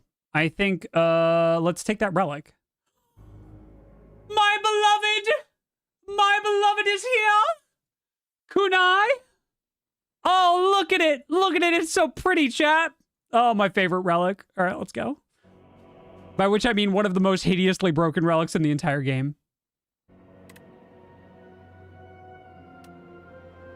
You find an invitation for Sil Galalot to a tea party and decide to show up in his stead. Upon entering an unassuming rotunda, you find yourself in the midst of commanders, generals, warlords, and mercenaries having tea? The gigantic knight donning a golden crown speaks. Thou art late for tea?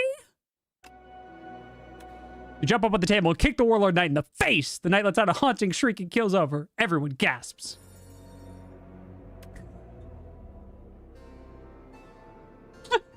The patrons stare wide-eyed at the corpse of one of the regulars, then burst into applause. We were wondering how to rid of Sir Wygor. Incredible work. They dump out your poisoned tea and discuss tactics and secrets all night. A most excellent tea party.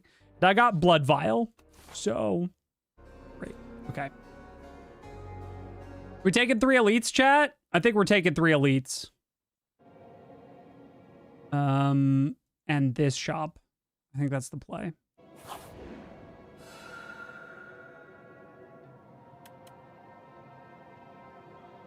Add decay to your deck. Enchant a card that exhausts with Soul's Power, which causes a card to lose exhaust.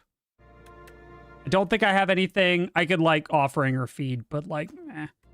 Or whenever you exhaust a card, deal 1 damage to a random enemy. Interesting. Neither of these are particularly great. I kind of just don't want the curse.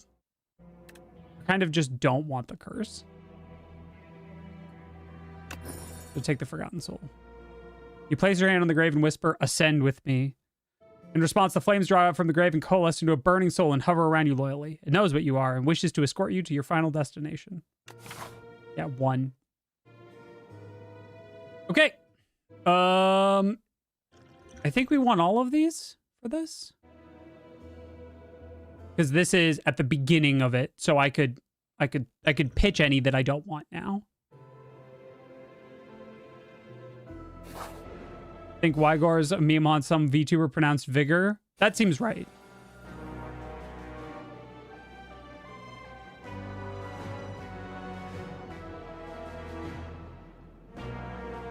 What a creepy looking elite. I love it.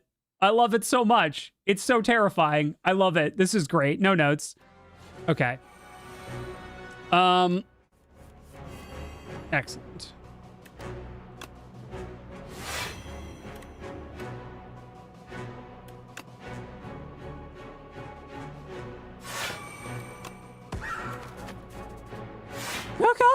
I take one.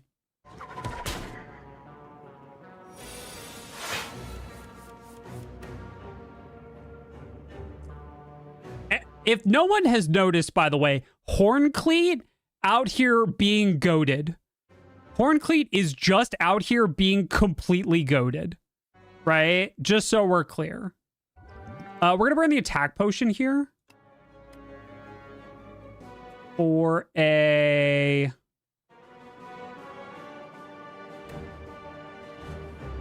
It's a mini brimstone? That's amazing. Okay.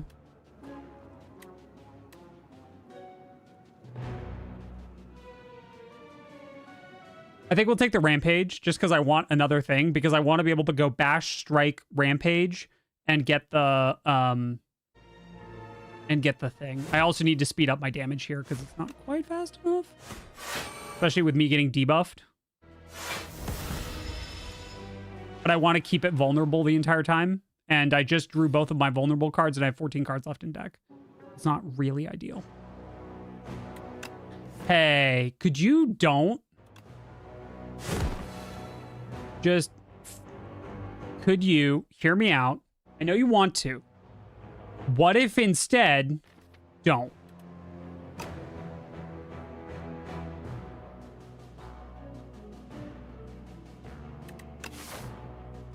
We can heal. I'm not thrilled about it, but we could heal. And we could dodge this one if we're still not feeling it after this relic.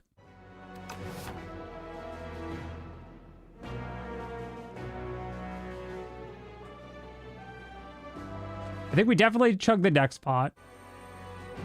I think we definitely shrug.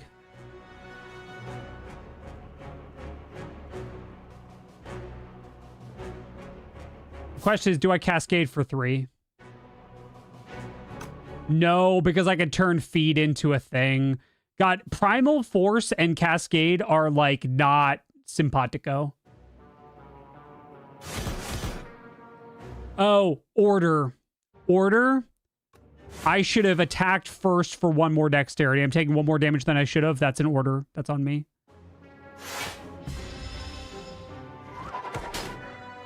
I don't know. I think this one might get a mobile port. One NVIDIA has, I sort of feel like this one may not get a mobile port. I think it could.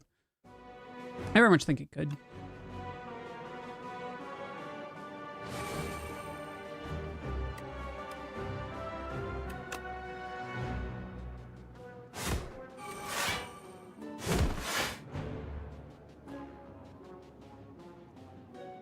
It's almost dead. I don't need the pyre. I need the block.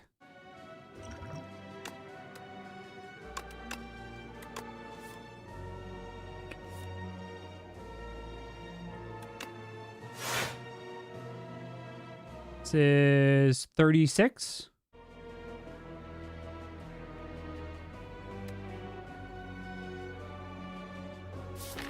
I think we just take it.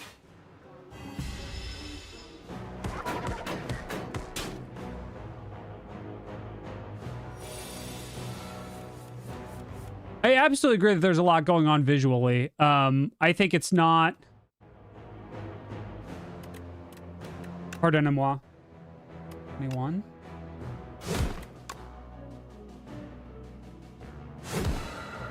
Nom nom nom nom nom nom nom nom nom nom. Ah! All right, cool. And then I ate that guy. Great, excellent. Power Pot, Mercury Hourglass. I agree that there's a lot going on. I think it is... It's a little difficult to say, right? Devices have gotten a lot better, and there is definitely a world where they could do a less intense mobile version, but the mobile version is also not aimed at phones. It's aimed at tablets, and a tablet can play this, right? It's currently the draw that it has to run in 4K on my gaming rig is so low that like it barely bears noticing. Like, yeah. 1-2 punch. This turn, your next attack is played in extra time. Interesting. We could just take an Inflame Plus, though. Which I kind of think is worth it, because we need more strength, because we don't have, like, scaling, like, at all. Okay,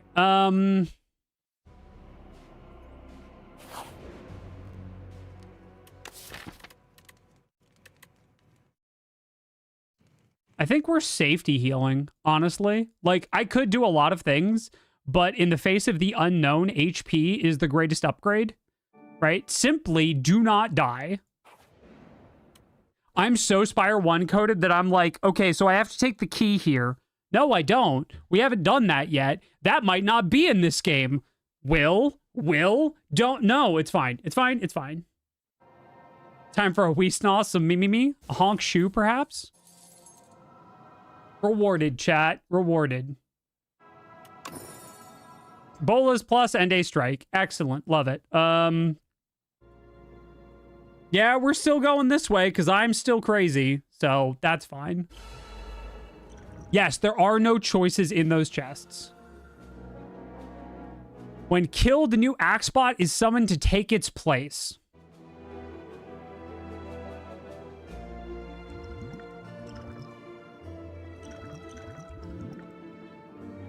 Okay, let's start using some powers. Dark Embrace, Feel No Pain, Juggling.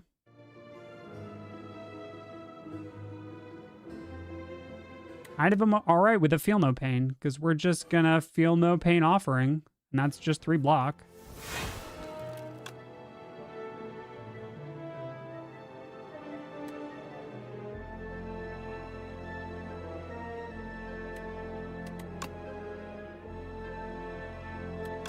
Inflame, Taunt, Dismantle. Hold this.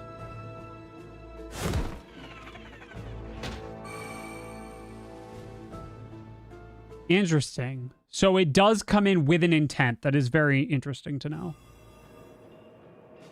1 attack, and then we can stomp everyone. I could, for instance, dash stomp.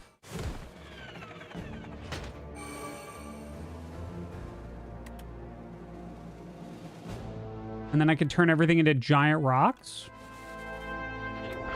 And then I could hit this guy with a giant rock. That seems a good turn 1. I don't know. I probably could have flex potted and done more, but I didn't expect to kill that much.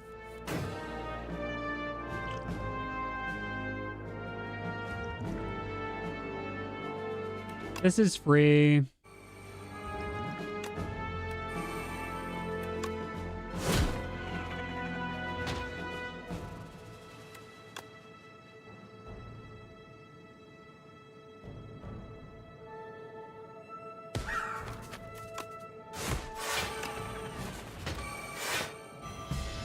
Okay. I got this plus 1 more, but you're super dead?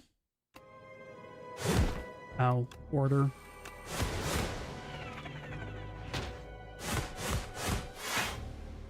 Oh, it works that way? Oh, that's illegal. Oh, game, you can't do that. That's illegal. Oh dear. So the stock interrupts ongoing effects. So Whirlwind stops hitting while the new bot comes in, and then it hits the new bot?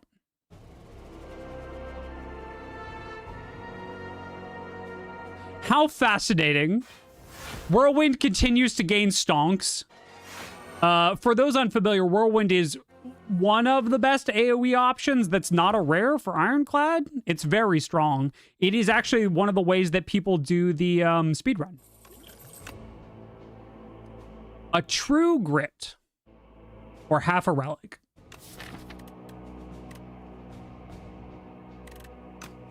I think we're taking half a relic. Give me half a relic. All right. I don't know how much I want a colorless potion or a blessing of the forge. kind of think I don't want this one. And I do think I want a Blessing of the Forge because I can get a giant hand and then upgrade all 10 cards with it. Okay. All right. We have a Spectral Knight who intends to debuff us. We have a Flail Knight who intends to bonk us for 15. And we have a Magi Knight who intends to attack for 6. Normally, we would assume that the Magi Knight is the one that needs to die first because they're in the back and they're squishy. That's generally how this works, though not always. We also have a Strength Pot and a Power Pot. I'm going to chug both of those right now because the whole point of having this relic is that I can use all my potions.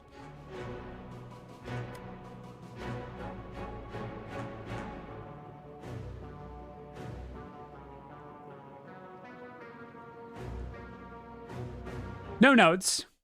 Absolutely no notes. Legally, not a chocobo, by the way. Just very important that we all note together, collectively, we've agreed not a chocobo.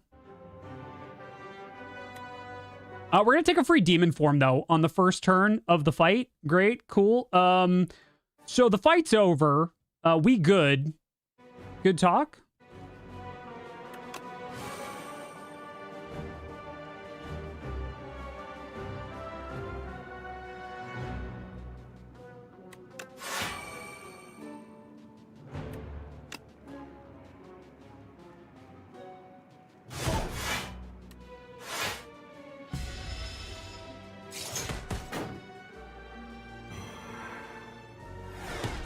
Text. While Spectral Knight is alive, all of your cards are ethereal.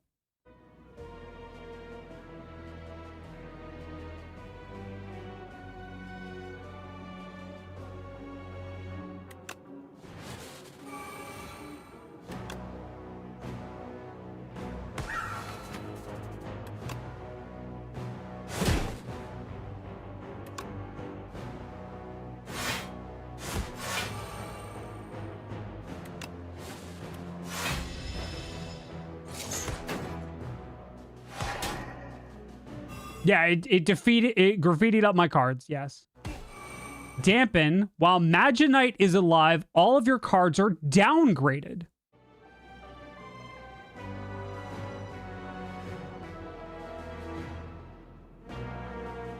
Yo, they cooked. Like, we said let them cook, and we meant it. They cooked. So this is Spectral Knight, this is Magi Knight, and this is Flail Knight.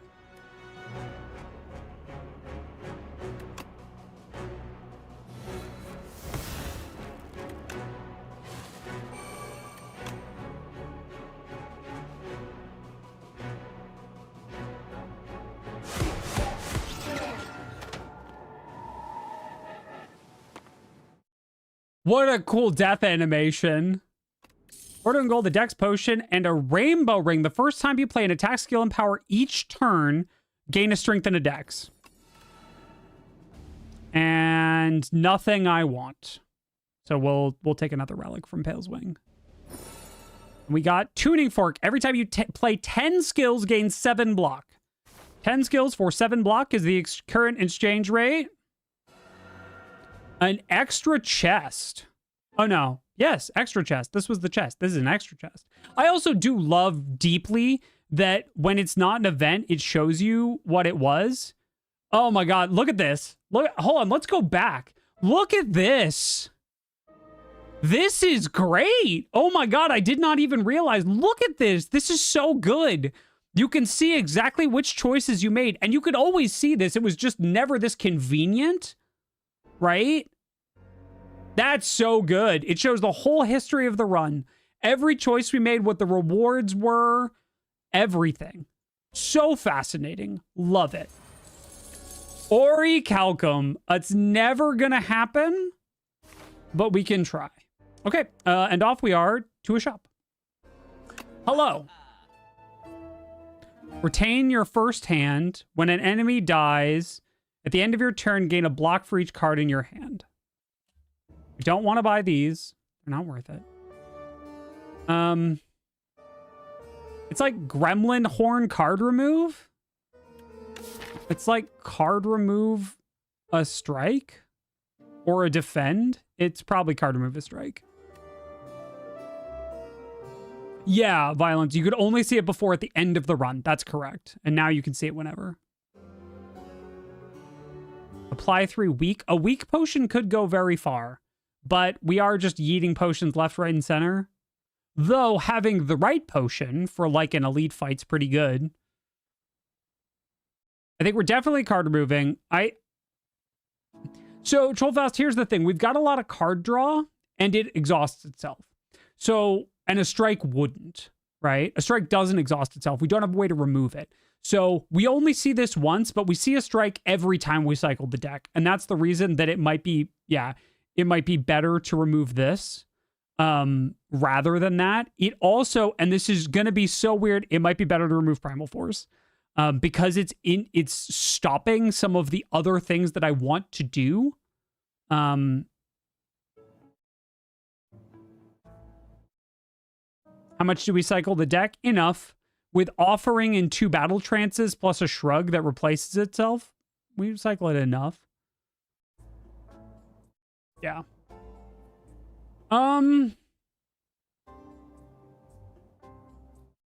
Yeah. All right, let's take out a strike. And with 295 gold, we could just take Cloak Clasp and then plan to never block. We take Cloak Clasp and plan to never block and just block with other stuff. This doesn't work on turn 2, but it works every other turn, right? But like, it's not a good plan. I like taking the weak potion. Don't know why, but I feel like the elite's going to be a group, or the queen's going to be a group, and the gremlin knob's going to be helpful. The gremlin horn's going to be helpful. I don't know why I think that, but I do, so I'm going to lean into that.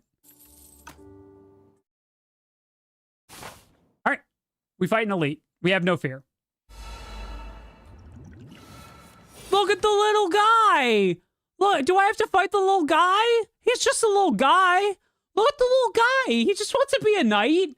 He just wants to be a little guy and be a knight. Perceived? Perceived.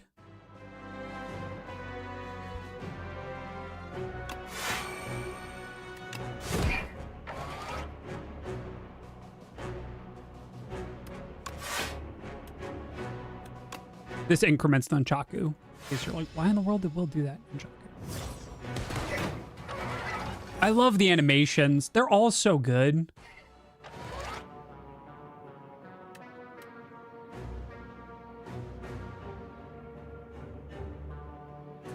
Okay. So we're definitely going to inflame. Definitely going to shrug. Definitely going to inflame. We're definitely going to bolas. And we got the strength and the dexterity because of the rainbow ring. Very nice.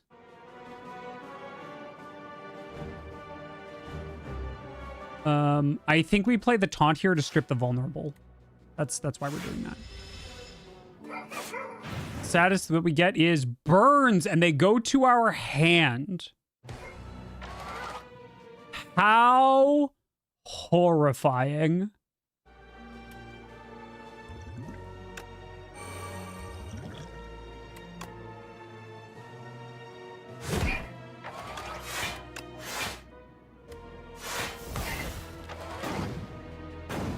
Love the burn animation, though. That's great.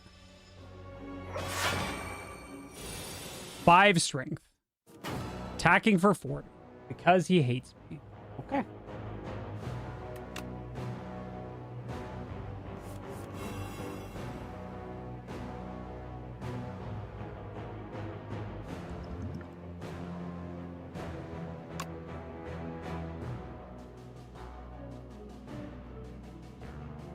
I can't get the weak through, right? Because I can't.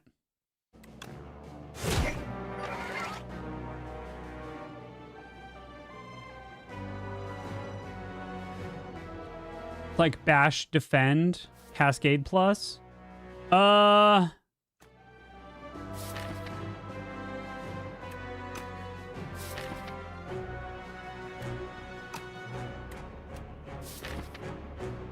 This guarantees we play the rest of our deck. Hold on, hold on, hold on.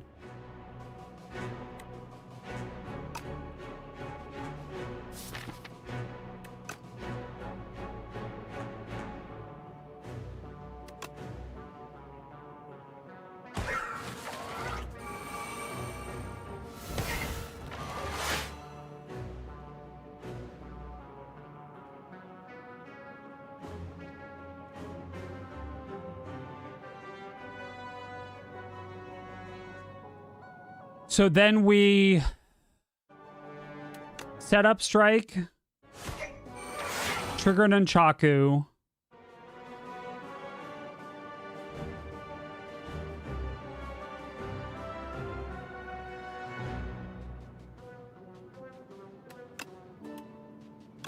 Anything I'm missing here? I don't think I am.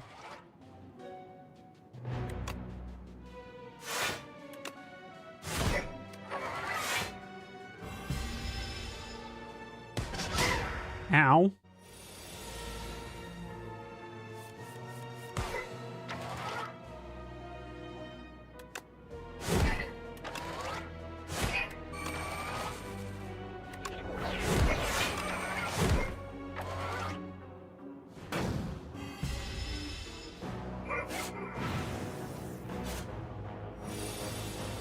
And we win, by the way. We guarantee win there no matter how many burns are in our deck because of bolas. This card is busted.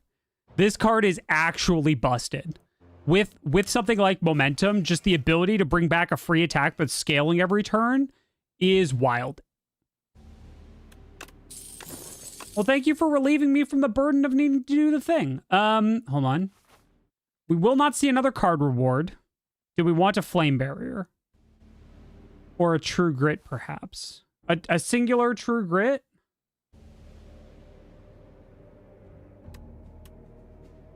Or a skip. I think it's just a sack. Like, I don't... A third battle trance seems aggressively greedy. Right? Like, it does seem a touch aggressively greedy to do that. But greed is good, and I have no fear. Probably should have like a healthy respect for the Spire. I do not. So here we are, and here you are, and here we go, fighting the final boss on my first run through Slay the Spire 2. I hope you all are enjoying, by the way. I hope I'm explaining enough. If I'm missing things, if you're like, why did Will do that thing? Please do ask. I do need to be better about expressing a lot of those ideas because sometimes I just like blow through because obviously that's the most important thing. Right?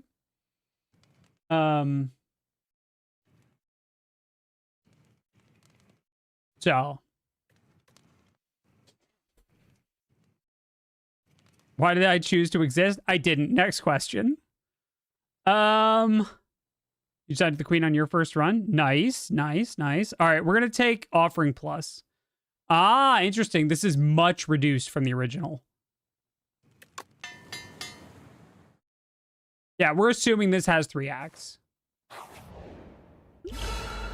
All right. Queen has a little friend. And the queen is going to apply affliction to my cards.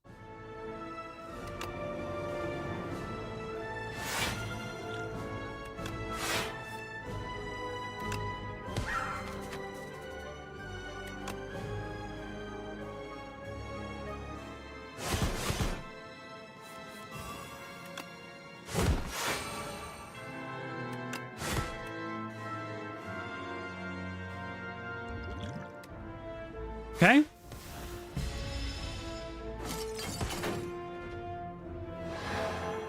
The Chains of Binding. The first 3 cards drawn each turn are afflicted with bound.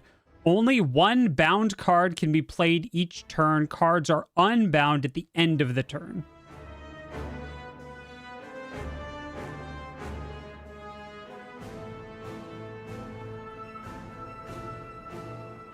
Okay, this is happening. Order. I should have inflamed first. That's my bad.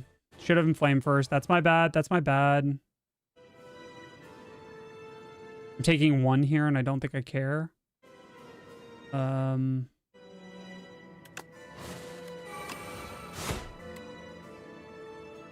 at the queen's face. Oh yeah, no, it's the spinnies. Yeah, yeah, it does look like someone who belongs with the collector. You're mine. We are permanently frail, vulnerable, and weak. Now, I don't know it doesn't say that we're permanently frail, vulnerable, and weak, but allow me to assure you that these numbers mean that we are permanently frail, vulnerable, and weak. I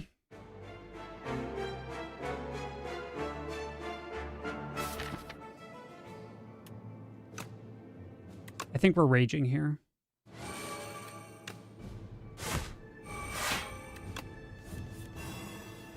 Good. We're gonna bash Ola's stomp. And it's gonna, so this is a fascinating interaction. We're not gonna take this, right? Even though we don't block for enough, because it's gonna hit me for 12 the first time and then die to the thorns, right? It's gonna die to my thorns here.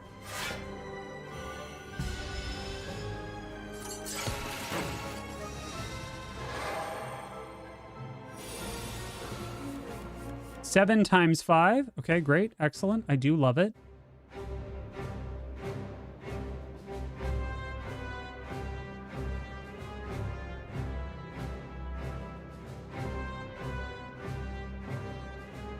I think we need to get Pyre in play, and I think we're going to take a hit to do it, and I think this is fine because I'm going to drink this skill potion, and we're going to get a taunt, which is perfectly good. And then we're going to battle trance to draw 3. Bolus. I'm only at 1.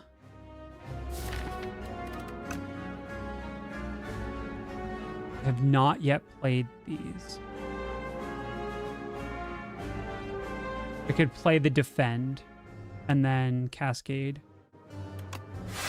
for 1. Get another defend. Okay, great. We're in there. We're in there. Here's 400 HP. Also, what the poop is happening underneath the... Okay, what? I have questions. Excuse me, ma'am. Ma'am, I have just a moment of your... If you could... I have... There appeared to underneath the... If you could explain the... That would be great. I would love that if you could do that for me. Could you do that for me? Great. I think we're offering here. But I also think we're definitely vulnerabling here because I can't play Bash, right? Great. We're gonna dismantle. Oh, I should have set up strike. That's an error. I have erred.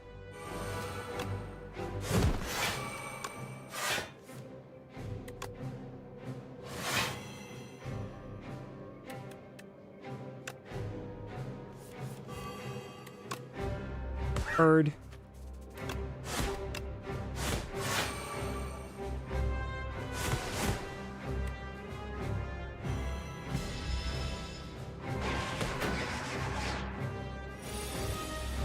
Okay, she intends to upgrade. At least you don't need to hand it to her. She's got plenty already. Thanks. Appreciate you. We'll start with the trance.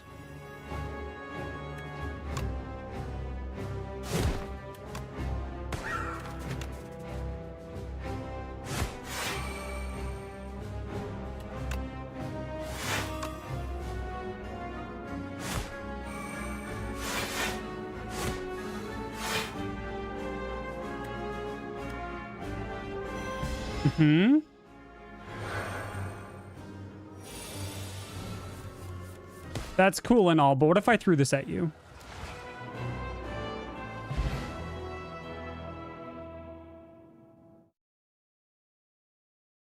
So the Archdemon's Thrall has arrived. Enemy kill.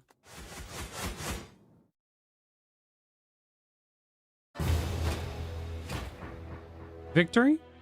You dealt 1,240 damage to the Architect, but it wasn't enough. You have dealt a total of 1,240 damage to the Architect. The Architect still stands despite taking 148,849,571 damage from all who have faced him.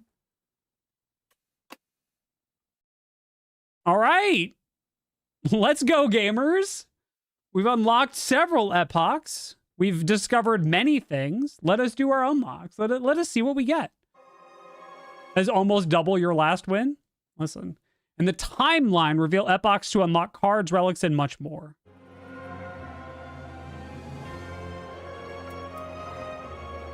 Chapter 5, Niao, the reopening. Mother of Resurrection, Niao, awakened from her slumber. Rise, champion. Again. Again. Niao will now greet you at the start of each run.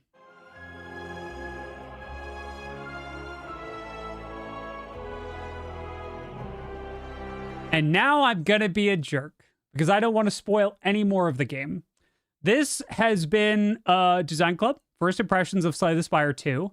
If you enjoyed this, I cannot encourage you enough to go and purchase Slay the Spire 2. We're not sponsored by Beggar Crit. We just love this game. We love this game a lot. This is a really fun game. I encourage you to learn it for yourself. If you're interested in learning to play card games or learning to play games analytically, this is a great game to do it with, because the game does exactly what it says it does and very rarely does things that it doesn't say, and is at your own pace. Spire is a very rewarding game. I love absolutely everything that I've seen about this so far. So please consider checking it out. Correct. We will open these. If you'd like to come back, we'll be doing this tomorrow, starting 11 a.m. Eastern, 8 a.m. Pacific here on Twitch. If you're over on YouTube, come over to the Twitch. We promise we don't bite. But we will be here, and there is no design. There will be Design Club next week. However, there will not be a breakfast. Matt is out, so unfortunately, we can't have breakfast on Monday. You'll just have to settle for brunch. I will be live playing some World of Warcraft then. Thank you all once again so very much for joining me. I don't have a co-host, so I just get to do whatever outro I want. I don't know. Bye, I guess. Who knows?